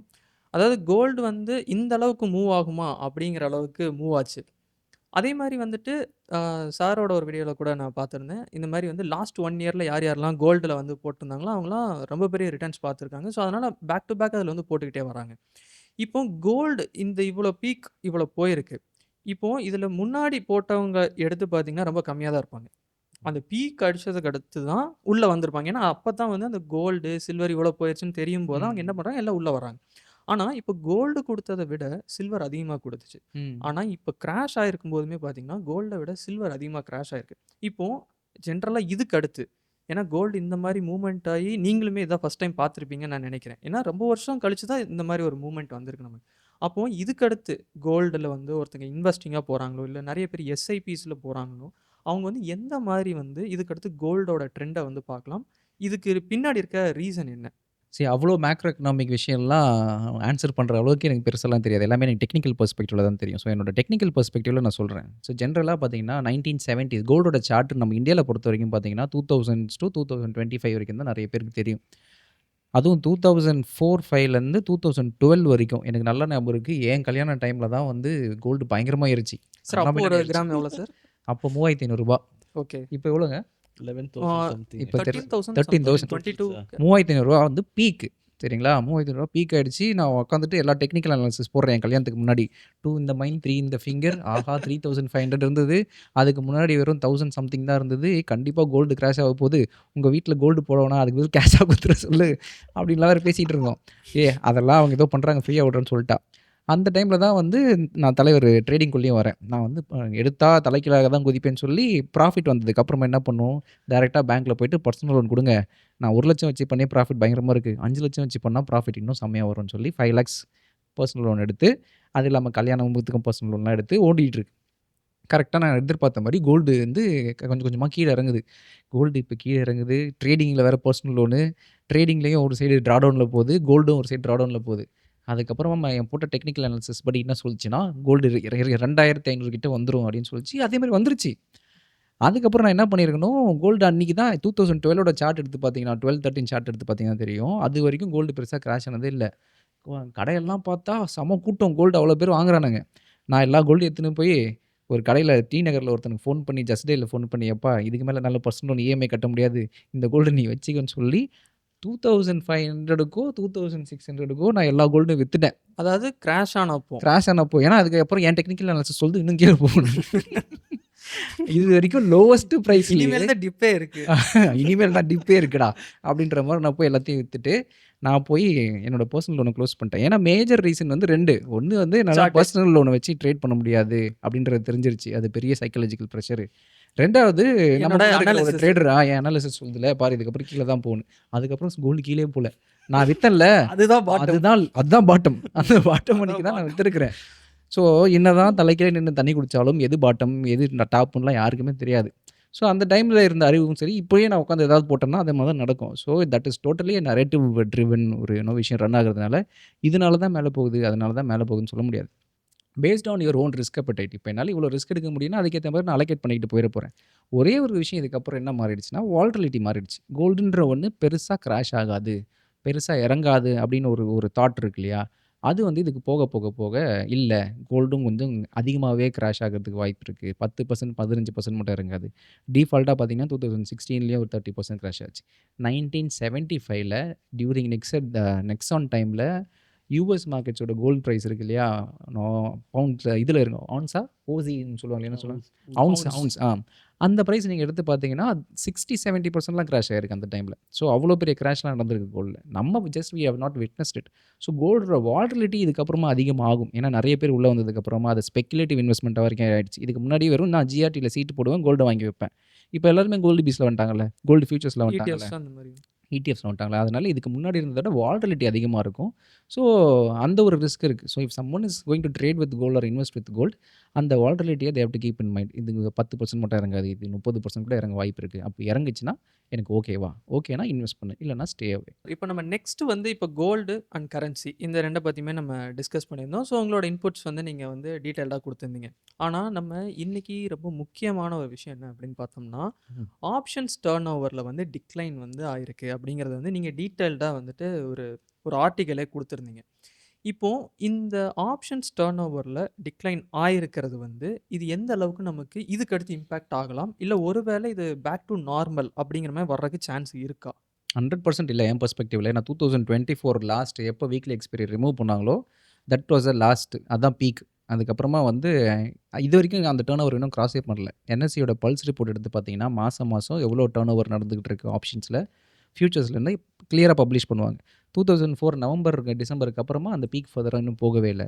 ஏன்னா வீக்லி எக்ஸ்பைரி ரிமூவ் பண்ணதுக்கப்புறமா 2 விஷயம் நடந்தது. ஒன்று, லிக்விடிட்டி கொஞ்சம் கொஞ்சமாக ட்ரை அப் ஆக ஆரம்பிச்சது. செகண்டு, செபியோர் சைட்லேயும் regulations, they don't want you to speculate அப்படின்ற ஒரு விஷயம் இருக்குல்ல. ஏன்னா 10ல் 9 பேர் வந்து லூஸ் பண்ண தான் செய்கிறாங்க. லூஸ் பண்ணுறது யார்? ரீட்டெயிலர்ஸ். கெயின் பண்ணுறது யார்? Jane Street, FIIs, foreign institutional investors. So ஒருத்தனோட லாஸு இன்னொருத்தனோட ப்ராஃபிட் தான் எஃப்என்ஓ, அதுவும் ஆப்ஷன்ஸில் ஸ்பெசிஃபிக்காக. ஸோ இன்னொருத்தனோட ப்ராஃபிட் பார்த்தா எல்லாமே இன்ஸ்டிடியூஷன்ஸ். இந்த எல்லா இன்ஸ்டிடியூஷன்ஸும் overseas institutions operating from Mauritius, இந்த மாதிரி ஃபாரின் என்டிட்டி. அவங்களுக்குன்னு ஒரு டேக்ஸ் ட்ரீட்டி இருக்குது. அந்த டேக்ஸ் ட்ரீட்டியை பொறுத்த வரைக்கும் அவங்க அவ்வளோ டேக்ஸ்லாம் கட்ட தேவையில்லை. இங்கே நான் ஒரு 1000 கோடி நான் இங்கே சம்பாதிக்கிறேன்னா 300 கோடி நான் இங்கே கட்டணும். அதே 1000 கோடி அந்த Mauritius. ஃபாரின் இன்வெஸ்டர் சம்பாதிக்கிறான்னா அவன் அவ்வளோ கட்டவே தேவையில்ல. மேபி 3 கோடி கட்டிட்டு கூட அவன் போயிடலாம். மேபி அது கூட கட்ட தேவையில்ல போல. ஸோ ஒரு வருஷத்துக்கு 35,000 கோடி 45,000 கோடி இந்தியா விட்டு வெளியே போகுது. புரியுதுங்களா? அது இன்னொருத்தனோட லாஸ் மட்டும் இல்ல. ஒருத்தனோட லாஸ் இன்னொருத்தனோட ப்ராஃபிட். அது இல்லாமல் அது ருப்பியா மாறி யூஎஸ் டாலராக வெளியே போகும்போது ருப்பி இன்னும் வீக்கெண்ட் தான் ஆகும். ஸோ இது வந்து ஒரு ட்ரேடரோட மெயின் அவங்கள காப்பாற்றணுன்றது மட்டும் இல்லாமல் ஆர்பிஐ சைட்லேருந்து ஒரு ப்ரெஷர் மேபி இருக்கலாம். என்னன்னா, இவ்வளோ ஒரு விஷயம், இவ்வளோ ஒரு அமௌண்ட் வெளியே போகிறதுக்கு பதில் அது மேபி மியூச்சுவல் ஃபண்ட்ஸில் வந்திருந்ததுன்னா, அது இந்தியன் எக்கனாமிக்குள்ளே இருந்ததுன்னா, இந்தியன் எக்கனாமி தானே ப்ராஸ்பர் ஆகும். ம். ஸோ இந்த மாதிரி ஒரு ஸ்பெகுலேட்டிவ் இன்வெஸ்ட்மெண்ட்டை நீங்கள் ஏன் ப்ரொமோட் பண்ணணும்? யூ ஹேவ் டு கட் ஷார்ட்னும் போது தான் மேபி 5 எக்ஸ்பைரிலேருந்து 2 எக்ஸ்பைரியாக மாறிச்சு. அந்த 2 எக்ஸ்பைரியுமே இப்போ பார்த்தீங்கன்னா, போக போக வாலட்டிலிட்டி அதிகமாக ட்ரேடர்ஸோட ஆக்டிவிட்டியும் கம்மியாகுது அண்ட் எஸ்டிடி இன்க்ரீஸ் ஆகுது. ஸோ இது எல்லாமே அகெயின்ஸ்ட் ட்ரேடர். ஸோ இவ்வளோ அகெயின்ஸ்டாக இருக்கும்போது இது வரைக்குமே பார்த்தீங்கன்னா, லாஸ்ட் 6 மந்த்ஸ்லேயே நானும் தரணியாக தான் பேசிகிட்டு இருந்தோம். இது வரைக்கும் இவ்வளோ ஃப்ளக்சுவேஷன்ஸ் ஆனால் ஆப்ஷன்ஸ் மார்க்கெட் இல்லவே இல்லை. நீங்கள் 3 to 4 இயர்ஸ் பிஃபோர் நான் ட்ரேட் பண்ணதுக்கும் இப்போ நான் ட்ரேட் பண்ணுறதுக்குமே பயங்கர டிஃப்ரென்ஸ் இருக்குது. ஸோ நான் காலையில் ஒரு அல்கோரிதம் வச்சு நான் ட்ரேட் பண்ணுறதா இருந்தால் கூட எண்ட் ஆஃப் த டே எனக்கு வந்து -2 lakhs to +2 lakhs தான் சுற்றிக்கிட்டு இருக்கும். இப்போ எப்படின்னா -5 lakhs இல்லை -4 lakhs இல்லை -3 lakhs வரைக்கும் போகுது. பட் அதே ப்ராஃபிட் அந்த 2 lakhs கேப்பில் தான் இருக்குது. ஸோ நான் முன்னாடி 2 லட்சம் ரிஸ்க் எடுக்கிறேன், 2 லட்சம் சம்பாதிக்கிறேன். இப்போ 5 லட்சம் ரிஸ்க் எடுக்கிறேன், அதே 2 லட்சம் சம்பாதிக்கிறேன். ஆர்ஆர் நமக்கு மேட்ச் ஆகும். ஸோ இவ்வளோ ரிஸ்க் ரிவார்ட் ரேஷியோவில் இப்படி போகும்போது ஸ்லோவாக கொஞ்சமாக people are moving away from options. அது வந்து அந்த ஷிஃப்ட் கண்டிப்பாக நடக்கும். ப்ரோக்கர்ஸும் would have seen it. ஏன்னா அவங்க சைட்லேயும் வால்யூம்ஸ் கம்மியாக தான் இருக்குது, என்எஸ்சி சைட்லேயும் வால்யூம்ஸ் கம்மியாக தான் இருக்குது. Slowly people will move away. ஏன்னா இதுக்கு முன்னாடி நான் ட்ரேட் பண்ணும் போதெல்லாம் ஃபஸ்ட்டு கேஷ் மார்க்கெட்டில் ட்ரேட் பண்ணுவேன், அதுக்கப்புறமா ஃபியூச்சர்ஸில் ட்ரேட் பண்ணுவேன், லாஸ்ட்டாக தான் ஆப்ஷன்ஸ்குள்ளேயே வருவேன். இப்போ வந்து எல்லாருமே ஃபஸ்ட்டே ஆப்ஷன்ஸில் தான் வராங்க. டைரக்ட் என்ட்ரியே வந்து ஆப்ஷன்ஸ். குச்சா தலைக்கீழாகத்தான் குதிப்பேன்னு குதிக்கும்போது என்ன பண்ணுவோம்? போய் சாவுன்னு தான் சொல்லணும். அது மாதிரி ஸோ ஆப்வியஸ்லி ஆப்ஷன்ஸில் இவ்வளோ பேர் உள்ளே வரும்போது அது அந்த எக்ஸ்பெக்டேஷன்ஸ் மீட் ஆகாத போது தே ஸ்டார்ட் லூசிங் மணி. நீங்கள் நிறைய நியூஸ் பார்த்துருப்பீங்களே, நிறைய people lost money, lost lives mainly because இந்த ஒரு லெவரேஜ் இன்ஸ்ட்ருமெண்ட்ஸில் ட்ரேட் ஆகும். ஆப்ஷன்ஸ் அது பர்டிகுலராக பர்டிகுலர்லி ஆப்ஷன்ஸ். ஸோ அது வந்து ஐ திங்க் இட்ஸ் பெட்டர் அவங்க வந்து ஃபியூச்சர்ஸ் ஆப்ஷன்ஸை ப்ரமோட் பண்ணாமல் மேபி ஸ்டாக்ஸ்லேயே ஸ்டார்ட் பண்ணிவிட்டு அங்கேருந்து அவங்க போகும்போது இவ்வளோ மேபி ரிஸ்க் அவங்க பார்த்துருக்கிறதுக்கு சான்ஸ் இல்லை. ஏன்னா ஸ்டாக்ஸ் வாங்கி வச்சுடுறீங்க, இன்றைக்கி இருந்தாலும் மேலே வரும்ன்ற ஒரு எக்ஸ்பெக்டேஷன் இருக்குது. ஆப்ஷனுக்கு எக்ஸ்பைரி அந்த டேயோட முடிஞ்சிருச்சுல, எதர் இட் இஸ் 0 or 0ன்னு சொல்லி ஏன் விளையாடுறாங்க? அதுதானே. ஸோ அந்த ஒரு ஷிஃப்ட் கொஞ்சமாக நடக்க ஆரம்பிச்சிடும். 2017க்கு முன்னாடி வரைக்கும் ஆப்ஷன்ஸ் யாருமே ட்ரேடே பெருசாக பண்ணதே கிடையாது இந்தியன் மார்க்கெட்ஸில். ஏன்னா வெறும் மந்த்லி எக்ஸ்பைரி மட்டும்தான். நல்லா ஞாபகம் இருக்குது. நான்லாம் 2008 ஜனவரி கிரைசிஸ் டைம்லலாம் ட்ரேட் பண்ணும்போது வெறும் நிஃப்டி மந்த்லி ஆப்ஷன்ஸ் தான். அப்போல்லாம் ரொம்ப ரேர் பீப்புள் ட்ரேட் பண்ணுறது. ஏன்னா ஆப்ஷன் செல்லிங்கிறவனு கூட அப்போல்லாம் யாருக்குமே தெரியாது.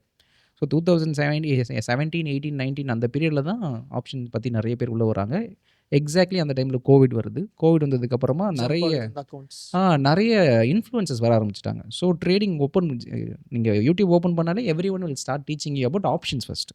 ஏன்னா ஆப்ஷன்ஸை பற்றி வீடியோ போட்டால் தான் ப்ரோ வியூஸே போகுது, நான் ஸ்டாக்ஸை பற்றி போட்டால் யாரும் பார்க்க மாட்டாங்கன்னு தான் இப்போ நிறைய பேர் என்கிட்ட சொல்கிறாங்க. ஸோ அப்படி இருக்கும்போது என்ன ஆகும்? அவன் ஒருத்தன் ஃபஸ்ட் டைம் மார்க்கெட் உள்ள வரும்போது ஆப்ஷன்ஸை பற்றி தான் கற்றுக்கிட்டே உள்ள வரான்.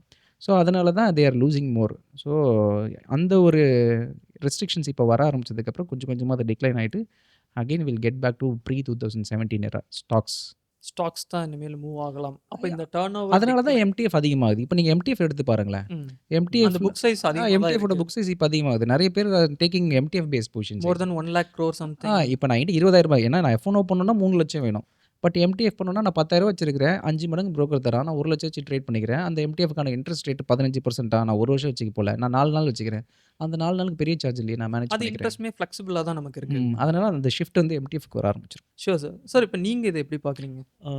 எனக்கு கொஞ்சம் கான்ட்ரடிக்டரியான ஒரு டேர்ம் தான் ப்ரோ இருக்குது. ஏன்னாக்கா 2021 ஐ ஹோப் ஸோ லைக் முன்னாடிலாம் வந்து பார்த்தீங்கன்னாக்கா 17-18லாம் வந்து 5,000 ரூபாய் இருந்தாக்கா ஆப்ஷன் செல்லிங் பண்ணலாம்.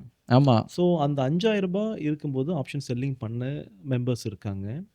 அண்ட் 2021 தான் ஐ திங்க் ஸோ லைக் அந்த மார்ஜின் ஃபுல்லாகவே ரிமூவ் பண்ணப்பட்டது. ஸோ அங்கே 5,000லேருந்து 1,25,000 கிட்ட வந்து மார்ஜின் தேவைப்பட்டுச்சு அன்றைக்கி செல் பண்ணுறதுக்கு. அப்போது நான் நினச்சேன், ஓகே அவ்வளோதான் கத்தம் மோகையா முடிஞ்சிச்சு, இதுக்கப்புறம் ஆப்ஷன்ஸ் பெருசாக வால்யூம்லாம் இன்க்ரீஸ் ஆகாது தான் நினச்சேன். 1 மாதம் 2 மாதம் அதுக்கப்புறம் அப்படியே கொஞ்சம் கொஞ்சமாக மக்கள் திரும்ப ஆட் ஆனாங்க. அதுக்கப்புறம் தான் நம்மளோட ஆப்ஷன் வால்யூமே வந்து பீக் ஆச்சு. ஸோ இன்றைக்கி நம்ம பார்க்குற இந்த ஒரு டவுன் ஃபேஸ் வந்து it's not going to stay and like இதே மாதிரி இருக்காது. ஈவன் வீக்லி ஆப்ஷன்ஸே ரிமூவ் பண்ணால் கூட, இன்னும் நிஃப்டியும் சென்செக்ஸுமே ரிமூவ் பண்ணால் கூட I hope so maybe like next ஒரு 1 இயர்க்குள்ளார திரும்ப we will see that one thing like NSE hits the highest volume of ஆப்ஷன்ஸ் என்ற ஒரு வேல்யூ மேபி வரலாம். பட் ஆனால் like even I expect that ஏன்னாக்கா அந்த 5000லேருந்து 1,20,000 என்னும்போது it's almost like more then how many times like 25 times கிட்ட வச்சுக்கோங்க. ஸோ 25 டைம்ஸ் மேலே மார்ஜின் ஏற்றும் போதே மக்கள் உள்ளே தானே வந்தாங்க. அப்போ மீண்டும் மக்கள் உள்ளே தான் வருவாங்கன்றது என்னோட ஒப்பீனியன். சி லைக் நிறைய பேர் வந்து ட்ரேடிங் பண்ணணும் என்றதை விட ஏன்னா நிறைய ரீட்டைல் ட்ரேடர்ஸ் பேசும்போது அவங்கள போட்டு நான் கூட சொல்கிறேன் சார் நீங்கள் இப்படி பண்ணால் வராது சார், இது பண்ண முடியாது சார்னா கூட சார் அதை என்னால் அது பண்ணாமல் இருக்க முடியல சார். அந்த ஒரு அடிக்டிவ் மைண்ட் செட் இருக்குல்ல, Like- அட்ரினல் ரஷ் கொடுக்குது. rush. அந்த அட்ரினல் ரஷ் நான் 1000 ரூபாய்க்கு இன்ஃபோசிஸ் வாங்கி அது ஒரு 1020 போச்சுன்னா எனக்கு வராது. இவர் சொல்ற மாதிரி 20 ரூபா ஆப்ஷன்ஸ் போய் அந்த 20 ரூபா ஆப்ஷன்ஸ் பார்க்குறது அந்த இது ஏன்னா நான் 20 ரூபா போட்டு அது 100 ரூபா ஆயிடுச்சுன்ற ஒரு இது இருக்குல்ல, அட்ரினல் ரஷ் இருக்கு இல்லையா, அந்த அட்ரினல் ரஷ் ஆப்ஷன்ஸ் தவிர வேற எதுவும் கொடுக்காது. ஸோ சடனாக நான் அதை விட்டுட்டு வெளியே வானா ஒரு கேம்பிளிங் அடிக்ட்டை சடனாக ஸ்டாப் பண்ணுற சொல்கிற மாதிரி அந்த ஒரு ஹேபிட் ஸ்டாப் பண்ணவே முடியாது இல்லையா. அதனால தான் அவர் சொல்கிறாரு ஆப்ஷன்ஸ் அவ்வளோ சீக்கிரத்தில் இட் won't go away. நான் எவ்வளோ என் ஃப்ரெண்ட்ஸ் கிட்ட சொல்லியிருக்கேன் பண்ணாதடா செட் ஆகாதடா சொல்லிட்டு சொன்னாலுமே தென் அதாவது கேட்டுட்டு ஒரு நாள் பண்ணாமல் இருப்பான். எப்போ பணம் வருதோ அடுத்த நாள் அக்கௌண்ட்குள்ள பணத்தை போட்டு ஒரு வாரத்தில் லாஸ் பண்ணுறான். நீ ஏன்டா பண்ணுறேன்னு கேட்டால் கூட இல்லை என்னால் பண்ணாமல் இருக்க முடியல. லைக் அந்த ஒரு அடிக்டிவ்னஸ் வந்து டெஃபினட்டாக it's not going to stop just like that. So அவன் வந்து ஒரு தடவை சொல்லிட்டு என்கிட்ட 10 தடவைக்கு மேலே சொல்லிட்டான். But still is not stopping it. So அப்போ நீங்கள் அதை எனக்கு அந்த மாதிரி பீப்புள் நான் பார்த்ததுக்கப்புறம் ஐ பிலீவ் தட் எகெயின் இது வந்து மேலே வரலாம். அகைன் இது மேலே தான் வரும். என்னங்க 25 மடங்கு மேலே மார்ஜினை ஏற்றும் போதுமே ஒரு ரியாக்ஷன் இல்லை. இப்போ நம்ம இன்க்ரீஸ் பண்ண இந்த மார்ஜின்லாம் வந்து மக்களுக்கு சும்மா ஏன் 20 மடங்கே பார்த்தாச்சு. இது என்ன லைக் மிஞ்சி பண்ண ஒரு 100% ஒன்றும் கொஞ்சம் இன்க்ரீஸ் ஆகிருக்கு. So it's not going to have a very big impact. Sure sir. நான் ஏன் இதை உங்ககிட்ட முக்கியமாக கேட்டேன்னா, நீங்கள் ஆப்ஷன்ஸில் ஹெவியாக ட்ரேட் பண்ணுறவங்க அண்ட் சிஸ்டமேட்டிக்காகவும் அதில் அப்ரோச்சில் இருக்கீங்க. இப்போது ஜென்ரலாக வந்துட்டு நமக்கு இந்த 2019-20 இந்த ரேஞ்சில் தான் வந்து பார்த்திங்கன்னா நமக்கு இந்த லிவரேஜ் அப்படிங்கிறதே கட் பண்ணாங்க. அந்த ஃபுல் இது வந்து நம்ம மார்ஜின் நீங்கள் பே பண்ணி தான் ஆகணும். அந்த டைம்லையுமே என்ன சொன்னாங்க அப்படின்னா, இதுக்கு அடுத்து அந்த வால்யூம் ட்ராப் ஆகும். எஸ், வால்யூம் ட்ராப் ஆச்சு. பட் எகெயின் மக்கள் எல்லாருமே என்ன பண்ணாங்கன்னா, வாட் இஸ் மினிமம் மார்ஜின் அப்படின்னு பார்த்துட்டு அவங்க என்ன பண்ணாங்கன்னா, எகெயின் அந்த இதை வந்து பேஸ் கேபிட்டலாக வச்சு ஸ்டார்ட் பண்ணி உள்ள வந்தாங்க. இப்போ ரீசெண்டாக நடந்ததை நம்ம பார்க்கும்போதுமே லாட் சைஸ் இன்க்ரீஸ் பண்ணாங்க. அதாவது கான்ட்ராக்ட் வேல்யூ வந்து இன்க்ரீஸ் பண்ணாங்க. 25 to 75 அப்படிங்கிறத லாட் சைஸ் மாற்றினாங்க. அப்பயுமே அவங்க என்ன எக்ஸ்பெக்ட் பண்ணாங்கன்னா, okay again it will reduce. Yes, reduce ஆனாலுமே இப்போ எகெயின் வந்து என்னென்னா லாட் சைஸ் கம்மியாகுது. அதுக்கான இப்போ அந்த கேபிட்டல் கம்மியாகுது. ஸோ தட் எனக்கு என்னென்னா ஒரு வேலை ஃப்யூச்சரில் எகெயின் இன்கேஸ் யாருமே அந்த ஸ்டாக்ஸ் பக்கம் திருப்பி போகலனாலுமே எகெயின் இந்த வால்யூம் இன்க்ரீஸ் ஆகிறதுக்கு பாசிபிலிட்டி இருக்கா? ஏன்னா இதை வந்து ஒரு வரியாக எல்லாருமே பார்க்குறாங்க. ஸோ அதனால தான் அந்த கொஸ்டின் உங்கள் முன்னாடி வச்சேன். ஃபைன். இப்போது நம்ம லுக்கிங் ஃபார்வர்ட், இப்போ ஜென்ரலாக வந்துட்டு நமக்கு 5 எக்ஸ்பைரி வந்து இருந்துச்சு. நீங்கள் டெஃபினட்டாக வந்து நீங்கள் 5லையுமே பார்ட்டிசிபேட் பண்ணியிருப்பீங்க. 0 DTE 5மே. இப்போ நீங்கள் அந்த 5லையுமே ஒரு சிஸ்டமேட்டிக்காக ஒரு ரூல்ஸ் வச்சு நீங்கள் என்ன பண்ணியிருப்பீங்கன்னா பண்ணிகிட்டே வந்துட்டு வந்திருப்பீங்க. சடனாக ஒரு டைமில் வந்துட்டு இனிமேல் கிடையாது அப்படிங்கும்போது, இப்போ மேஜராக நீங்கள் எல்லாமே பண்ணதுன்னா ஸ்டார்ட் பண்ணதுன்னா பேங்க் நிஃப்டி தான் அதிக லெவலில் வந்து அதில் வந்து பண்ணியிருப்பீங்க. அதில் நிறைய ப்ராஃபிட்ஸ் இருக்கும். அப்போது திடீர்னு வந்து இண்டெக்ஸ் பெஞ்ச்மார்க்குக்கு வந்து பார்த்தீங்கன்னா ஒரு இதுதான் நீங்கள் வைக்கணும். அந்த எக்ஸ்சேஞ்சோட பெஞ்ச்மார்க்கு நீங்கள் ஒன்று தான் வைக்கணும். அதுவும் வந்து பேங்க் நிஃப்டியில் நிஃப்டி தான் அப்படிங்கும்போது ஒரு செகண்ட் நீங்கள் யோசிச்சிருப்பீங்க இல்லையா, இது வந்து நம்ம எப்படி வந்து கொண்டு வர போகிறோம், அடுத்து நம்ம இதை வந்து ரிஃபைன் பண்ண போகிறோம். இப்போ இதே இது வந்துட்டு இப்போ வந்து பார்த்திங்கன்னா 2 எக்ஸ்பைரி இருக்குது. இதுலேயுமே வால்யூம் ட்ராப் ஆகுது. அப்போது இதுக்கு அடுத்து இந்த சேஞ்சஸ் அப்படிங்கிறது வந்து பார்த்திங்கன்னா ஸ்டாப்பே ஆக மாட்டேது. Again and again lot size expiries இந்த மாதிரி. அப்போது ஒரு ட்ரேடராக நான் வந்து ஒரு சிஸ்டமேட்டிக்காக நான் பண்ணிகிட்ருக்கேன் அப்படின்னா இந்த சேஞ்சஸ் வந்து பார்ட் ஆஃப் இட் தான். அப்போது நீங்கள் இதுக்கு அடுத்து எப்படி வந்து லுக் ஃபார்வர்ட் பண்ணுறீங்க? இதுக்கு அடுத்து உங்களோட மூவ் எந்த மாதிரி இருக்க போகுது? Super question Dhanush. ஏன்னா நீங்கள் சொல்கிற மாதிரி ட்ரேடிங்கே வந்து அன்சர்டனிட்டி ஃபீல்டு. நான் ஒரு ட்ரேட் எடுக்கிறேன்னா அந்த ட்ரேட் எனக்கு ஃபேவரபுளாக ஆகுமா ஆகாதான்றதே ஒரு கேள்விக்குறி தான். அப்படி இருக்கும்போது சடனாக நீங்கள் சொல்கிற மாதிரி பேங்க் நிஃப்டி வந்து ரிமூவ் பண்ணிட்டான்னும் போது முதல் ஒரு வாரம் என்ன பண்ணுறது தெரியலையே, நம்ம வாழ்க்கை எதை நோக்கி போயிட்டுருக்குன்னு தெரியலையே, துபாய்க்கே போயிடலாமா அப்படின்ற மாதிரி தான் இருக்குது. ஏன்னா நம்ம my whole strategy was from bank Nifty. நான் 2021 அந்த ஒரே ஒரு இன்ஸ்ட்ருமெண்ட், அந்த ஒரே ஒரு எக்ஸ்பெரிக்கு மட்டும் தான் ட்ரேட் பண்ணி அது மட்டும் தான் ஐ மேட் ப்ராஃபிட்ஸ். அதை வச்சு தான் வீடே வாங்கிட்டேன். ஸோ அப்படி இருக்கும்போது சடனாக அந்த இன்ஸ்ட்ருமெண்ட்டே வராத போது இது வந்து நிஃப்டியில் ஒர்க் ஆகாதான்றதுனால தான் நான் பேங்க் நிஃப்டிலேயே பண்ணுறேன். அதுதான் நானும் கேட்குறேன். அதையே நீ தூக்கிட்டா நான் என்னடா பண்ணுவேன் அப்படின்ற மாதிரி தான் ஃபஸ்ட்டே இருந்தது. சரி இருந்தாலும் இவன் இல்லைனா அவனோட தம்பி சென்செக்ஸ் வரான், அவனை வச்சு ஏதாவது போடச்சிக்கலாம் அப்படின்ற மாதிரி தான் செகண்ட் மைண்ட் செட் ஓடும். பட் இருந்தாலுமே it is shaking your entire பில்டிங்கில். அந்த பில்டிங் ஷேக் ஆக தான் செய்யும். அவங்களோட ஆஸ் எ ரெகுலேட்டரா not only in any industry, any ஒரு டெக்ஸ்டைல் எடுத்துக்கிட்டோம், ஆல்கஹால் எடுத்துக்கிட்டோம், எல்லா இண்டஸ்ட்ரியுமே ஹைலி ரெகுலேட்டட் தான். நம்ம இண்டஸ்ட்ரி ஸ்பெசிஃபிக்லி வித் ட்ரேடிங் வந்து ரொம்பவே ஹைலி ரெகுலேட்டட். இன்னைக்கு ஒர்க் ஆகுதுன்றது வந்து நாளைக்கு ஒர்க் ஆகாம போறதுக்கு நிறையவே வாய்ப்பு இருக்கு. அப்படியே ஒர்க் ஆனாலும் பிகாஸ் ஆஃப் திஸ் சேஞ்சஸ் அது நம்ம இல்லாம கூட ஸோ போறதுக்கான only thing that is change, மாற்றம் ஒன்றே மாறாததுன்ற மாதிரி இந்த சேஞ்சஸ் ஒன்றே மாறாதது அஸ் லாங் அஸ் ட்ரேடிங் ஆக்டிவிட்டியில் இருக்க வரைக்கும். ஸோ எப்படி வந்து ஒரு நான் ஒரு ட்ரேட் எடுக்கிறேன்னா அந்த அவுட்கம் எப்படி வேணாலும் இருக்கலான்ற அன்சர்டனிட்டியை நான் ஒத்துக்கிறேனோ, அதே மாதிரி தான் இந்த ரெகுலேஷன்ஸ் எப்போ வேணாலும் எப்படி வேணாலும் மாறலாம். நாளைக்கு வீக்லி எக்ஸ்பைரி இல்லைனா என்ன, எல்லாத்துக்கும் ஒரு ஒஸ்ட் கேஸ் சினாரியோ கேட்டுக்கணும் ஆஸ் அ ட்ரேடராக. ஓகே, இல்லைனா என்ன, நான் ஸ்டாக்ஸ் போவேன். ஓகே, நான் ஸ்டாக்ஸில் ட்ரேட் பண்ணுறேன். நான் பிடிஎஸ்டி பண்ணுறேன்னா ஓகே, இன்றைக்கி ஈவினிங் நான் வாங்கிட்டு நாளைக்கு கேப் அப் ஆகும்னு விற்கிறேன். இவன் நாளைக்கே வந்து 9:00 to 3:00 ட்ரேடிங் ஆக்டிவிட்டி கிடையாது, 24 ஹவர்ஸ் அப்படின்ட்டானா கேப்பே இருக்காது. என் கேப் ட்ரேடிங் சிஸ்டம் ஒர்க் ஆகாது.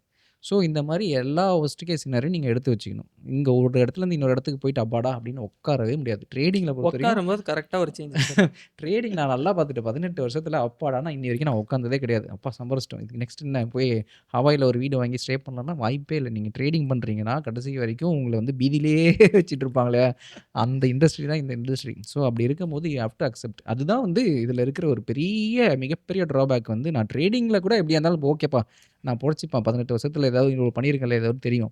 ஆனால் நீ நாளைக்கு இதை தூக்கிட்டா நான் என்ன பண்ணுவேன், அதை தூக்கிட்டா என்ன பண்ணுவேன்ற ஒரு இதுலேயே வச்சுருக்காங்கல்ல, அது வந்து ஒன்றுமே பண்ண முடியாது Dhanush. You have to live with it. அதனால தான் சொல்லுவேன், நீங்கள் ஃபுல் டைம் ட்ரேடர் ஆகுறீங்கன்னா ஒரு வாட்டிக்கு 100 வாட்டி யோசிக்க. உண்மையிலே உனக்கு இது வேணுமா, இந்த ஸ்ட்ரெஸ் உனக்கு வேணுமா, உங்கள் ஆஃபீஸ் ஸ்ட்ரெஸ் வேணான்னு தான் நீ இந்த இதுக்குள்ளேயே வர. இங்கே வந்து அதை விட டபுள் அதிகமாக ஸ்ட்ரெஸ்ஸாக இருக்கும். மாதிரி ஆமாம், இதுக்கு என் பாஸே பரவாயில்லையே சொல்லி இந்த நம்பியார் சரிப்படுத்திட்டு போவோம் பார்த்தீங்களா, ஒரு மொன்னா நாய் கப்பலில் வேலைன்னு சொல்லி இங்கே வந்துட்டாங்கன்னு அந்த மாதிரி ஆயிரும். ஸோ அதுக்கு வந்து சொல்யூஷனே இல்லை தனுஷ். எனக்கே இது வரைக்கும் சொல்யூஷன் இல்லை. I have to live with இட்ன்றது வந்து I have made peace with it. அதனால ஒண்ணும் பண்ண அக்செப்ட் முடியாது. பண்ணிக்கிட்டு we have to move forward with another opportunity ஆமா, அதனால அப்படிங்கிறது தான் ஆஸ் அ ஃபுல் டைம் ட்ரேடரா எப்பவுமே if you are completely depend on one single specific trading strategy or one single trading income, you will always be under stress. எல்லா full time ட்ரேடருக்கும் எல்லாம் பார்க்குறவங்க என்ன நினைப்பாங்க, இவர் பரவாயில்லப்பா அவர் லட்சக்கணக்கில் சம்பாதிக்கிறாங்கட்டு. அதுக்கு பின்னாடி ஸ்ட்ரெஸ் இருக்கும். அதுக்கு பின்னாடி ஒரு ரிலேட்டிவான ஒரு சேஃப் கால்குலேஷன் இருக்கும். இப்போ எனக்கு எஃப்டியில் ஒரு அமௌண்ட் இருக்குன்னா அந்த எஃப்டியில் வந்து வர அமௌண்ட்டை வச்சு நான் காய்கறி வாங்குறது, இபி பில் கட்டுறதுலாம் கட்டிடுவேன். அந்த மாதம் எனக்கு ட்ரேடிங் வரலனா கூட பிரச்சனை இல்லை, அடுத்த மாதம் வந்துரும்ன்ற ஒரு நம்பிக்கை இருக்கும். நீ ஃபுல் அண்ட் ஃபுல் ட்ரேடிங்கில் மட்டும் நீ நம்பி இருந்தீங்கன்னா ஆப்வியஸ்லி வந்து அந்த ப்ரெஷர் அதிகமாக இருக்கும். அதை ப்ராப்பராக நம்ம ஃபாலோ பண்ண ஹேண்டிலும் ரூல்ஸும் நம்ம ஃபாலோ பண்ணாமல் போயிடுவோம். ஸோ ஸோ அது வந்து நம்ம ட்ரேடிங்களோட எப்படி சொல்றது ட்ரேடிங்கை ப்ராஃபிட் தாண்டி and loss some other income இருக்கணும். ம் அது வந்து வீட்டு வாடகையை விட்டு நீ ஒரு வீட்டு ஓனராக இருக்கலாம், கடை வாடகை விட்டு கடை ஓனராக இருக்கலாம், எஃப்டியில் வச்சிருக்கலாம், வேறு ஏதாவது பிஸ்னஸ் பண்ணலாம், ஃப்ரீலான்ஸ் பண்ணலாம், ஏதாவது ஒன்று. இட் ஷுட் உன்னை வந்து நிம்மதியாக தூங்க வைக்கணும். அப்படி ஒரு இன்கம் ஒன்று வச்சுட்டு ட்ரேடிங் உள்ள வந்தீங்கன்னா இந்த அன்சர்டனிட்டியை கொஞ்சமாவது மேனேஜ் பண்ணுறதுக்கு ஒரு ப்ரீத்திங் ஸ்பேஸ் இருக்கும். ஸோ நம்ம டைம் எடுத்து திங்க் பண்ண முடியும். ஓகே, நம்ம நெக்ஸ்ட் என்ன பண்ணலாம் எக்ஸாக்ட்லி, அப்படிங்கிறது. ஆமாம். அவரு பரவாயில்ல ப்ரோ, ஆப்ஷன் செல்லரு, நான் ஆப்ஷன் பையரு. வச்சிருந்தது ஃபுல்லாக பேங்க் நிஃப்டி. ஓகேங்களா? ஸோ நிஃப்டியே கிடையாது, சென்செக்ஸு தெரியாது. சென்செக்ஸில் டேட்டா, நிஃப்டியில் பரவாயில்ல டேட்டாவாது நிஃப்டியை இருக்கும். நான் திரும்பி கூட பார்த்தது கிடையாது. உண்மை அதுதான். நிஃப்டி கூட பரவாயில்ல ப்ரோ, டேட்டாவாது இருக்கும். 2019 டேட்டா இருக்குது. ஆனால் சென்செக்ஸ் அப்போ தான் ஃப்ரெஷ் பீஸு, அப்போ தான் தூக்கி உள்ளே போட்டிருக்காங்க. எதுவுமே வந்து இட் வாஸ் டோட்டலி அன்சர்டனாக தான் இருந்தது ப்ரோ. ஸோ ஃபஸ்ட்டு நான் என்ன பண்ணேன், நிஃப்டிலேயே வந்து ஃபஸ்ட்டு பேக் டெஸ்ட் பண்ணி ஆரம்பிச்சிட்டேன். அண்ட் அப்போ தான் நான் வந்து ஒரு முடிவு பண்ணேன். Okay, to be very honest, நான் வந்து கரெக்டாக அந்த எப்போ வந்து அந்த வீக்லி ஆப்ஷன்ஸ் வந்து 3 இண்டெக்ஸில் தூக்க போகிறாங்களோ அதுக்கு ஒரு மாதத்துக்கு முன்னாடி தான் ஆப்ஷன் செல்லிங்கில் ஃபுல்லாக பண்ணுறேன்னா சொல்லிட்டு இறங்கலாம் சொல்லிட்டு எல்லாத்தையும் ஒரு 3 மாதம் பேக் டெஸ்ட் பண்ணிவிட்டு இறங்கணும் ப்ரோ. இறங்கின உடனே 3 இண்டெக்ஸை கத்தம் பண்ணிட்டாங்க. சரி, மீதி 2 இருக்குன்னு சொல்லிட்டு அதுக்குள்ளே இறங்கலாம் சொல்லிட்டு இறங்கினேன். இறங்கின உடனே ஒரு ஸ்பைக்கு, 2 ஸ்பைக். ஃபஸ்ட்டு வந்து மிட் கேப்லேயே ஒரு அடி வாங்கிட்டேன். மிட் கேப்பில் அடி வாங்கினேன் ஸ்பைக்கில். 2வது அடி வந்து நிஃப்டியோட தைரியம் இருந்தது. இவன்லாம் விடமாட்டான்டா, இவன் பார்த்துப்பான்டா சொல்லிட்டு தைரியம் இருந்தது. பார்த்தா நிஃப்டியும் அதே மாதிரி கீழே அடித்து பெரிய ஸ்லிப்பேஜ் ஆகி கேபிட்டல் ஒரு 7% காணாமல் போயிடுச்சு. ஸோ அப்போ வந்து அப்போவே நான் வந்து செல்லிங் வந்து எனக்கு செட் ஆகாது சொல்லிட்டு நான் விட்டுட்டேன். அண்ட் அந்த பையிங்கில் வந்து எனக்கு என்னன்னாக்கா, பையிங் பண்ணும்போது வி ஹாவ் த பேஸ், ஒரு எசன்ஸ் இருக்கும். ஓகே, இந்த எசன்ஸ் தான் வந்து எல்லாத்துக்குமே பேஸு. அப்போ அந்த பேசிக் அந்த எசன்ஸை போட்டு என்னால் நிஃப்டிக்கு வந்து கொஞ்சம் ஈஸியாக வந்து ஸ்ட்ராட்டஜி போட்டு முடிச்சுது. சென்செக்ஸ் வந்து எனக்கு டேட்டாவே இல்லாதனால என்னால் ஒன்றுமே பண்ண முடியல. அண்ட் அப்போ வந்து நான் நிஃப்டி மட்டும் தான் பண்ணிட்டு இருந்தேன். அண்ட் ரீசெண்டாக ஒரு 6 months பிஃபோர் தான் வந்து எனக்கு ஓரளவுக்கு வந்து சென்செக்ஸில் ஒரு ஹெட்ஜ் கிடச்சிது. ஓகே ஃபைன், சென்செக்ஸில் பண்ணலாம் சொல்லிட்டு இப்போ நான் ஃபுல் அண்ட் ஃபுல் வந்து டைரக்ஷனலாகவே மாறிட்டேன். ஸோ வந்து ஓகே இப்போ எனக்கு நாளைக்கு இந்த வீக்லி ஆப்ஷனே இல்லைனா கூட மந்த்லி ஆப்ஷனில் ப்ராஃபிட் பண்ணுறதுக்கு என்ன வழி பார்ப்பேன். ஓகே அப்படி இல்லையா ஈக்விட்டி ஆப்ஷன்ஸ் இருக்குது, ஈக்விட்டி ஆப்ஷன்ஸில் பண்ண ட்ரை பண்ணுவேன். டைரக்ஷனல் சிஸ்டம் நீங்கள் பில்ட் பண்ணும்போது இந்த இண்டெக்ஸு நீங்கள் வந்து எதை உங்களுக்கு தூக்கினாலுமே உடனே நீங்கள் ஈஸியாக அடாப்ட் ஆகிடலாம். ஆனால் ஆப்ஷன் செல்லிங் அப்படி கிடையாது.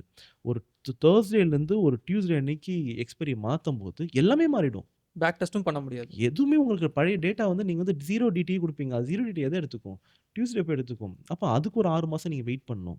அதுக்கப்புறம் அந்த 6 மாதம் டேட்டா வச்சு நீங்கள் பேக் டெஸ்ட் பண்ணி அதுக்கப்புறம் ஒரு தடவையும் உங்கள் ட்ரா டவுன் இன்க்ரீஸ் ஆகும்போது திரும்ப உட்காந்து பேக் டெஸ்ட் பண்ணி புதுசாக ஸ்ட்ராட்டஜி கிரியேட் பண்ணணும். ஆப்ஷன் செல்லரோட நிலமெல்லாம் ரொம்ப ரொம்ப மோசம் ப்ரோ. நான் கூட பரவாயில்லடா, உன் நிலைமை ரொம்ப மோசம்டா அப்படின்ற மாதிரி. ஸோ என்னோட எக்ஸ்பீரியன்ஸ் வந்து லைக் டைரக்ஷனல் சிஸ்டம் வைஸ் பார்க்கும்போது எனக்கு பெருசாக ஒரு சேஞ்ச் இல்லை. ஆனால் கண்ணை கட்டி காட்டில் விட்ட மாதிரி தான் அந்த பேங்க் நிஃப்டி அந்த சேஞ்சஸ் வரும்போது very hard. Sure sir. Almost வந்து இந்த இதில் வந்துட்டு ஒவ்வொரு விஷயத்தையுமே நீங்கள் ரொம்ப இன்டெப்த்தாக டீகோட் பண்ணியிருக்கீங்க. ஏஐயாக இருக்கலாம், ஆர்எல்ஸ் வந்து இப்போ கரண்ட் மார்க்கெட் ட்ரெண்டாக இருக்கலாம். இதுக்கடுத்து நீங்கள் வந்து உங்களோட டிசிஷன் எந்த மாதிரி இருக்குது, அதாவது பிகாஸ் ஆஃப் ரெகுலேஷனாக இருந்தாலும் சரி, இல்லை அந்த ஸ்ட்ராட்டஜி ஒர்க் ஆகலைனாலும் சரி, எப்படி அப்படிங்கிறத நீங்கள் எங்களுக்காக ரொம்ப தெளிவாக சொல்லியிருக்கீங்க. உங்கள் 2 பேருக்கும் தேங்க்யூ ஸோ மச் சார். இதே மாதிரி வந்து நம்ம டெஃபினட்டாக இன்னொரு ட்ரேடர் ஸ்டாக்கில் வந்து டெஃபினட்டாக மீட் பண்ணலாம். ட்ரேடர்ஸ் இன்றைக்கி உங்களுக்கு இன்டெப்த்தாக ஒவ்வொரு விஷயத்தையுமே நம்ம 2 சாருமே வந்து உங்களுக்கு டீகோட் பண்ணி சொல்லியிருக்காங்க. பட் ஸ்டில் உங்களுக்கு நிறைய டவுட்ஸ் இருக்கலாம். ஸோ அதே எல்லாமே வந்து கமெண்ட் செக்ஷனில் சொல்லுங்கள். அதுக்கான ஆன்சர்ஸோட நம்ம அடுத்த ட்ரேடர் ஸ்டாக்கில் வந்து டெஃபினட்டாக மீட் பண்ணலாம். அன்டில் தென் வந்து முக்கியமாக நம்ம தன் தமிழுக்கு வந்து சப்ஸ்கிரைப் பண்ணிடுங்க. அந்த பெல் ஐக்கான் வந்து ஆலில் போட்டுருங்க. தென் வந்து உங்கள் ஃப்ரெண்ட்ஸ் அண்ட் ட்ரேடிங் சர்க்கிளில் வந்து இதை ஷேர் பண்ணி விடுங்க. Happy trading with Dhan. Thank you. Investments in the securities market are subject to market risk. Read all the related documents carefully before investing.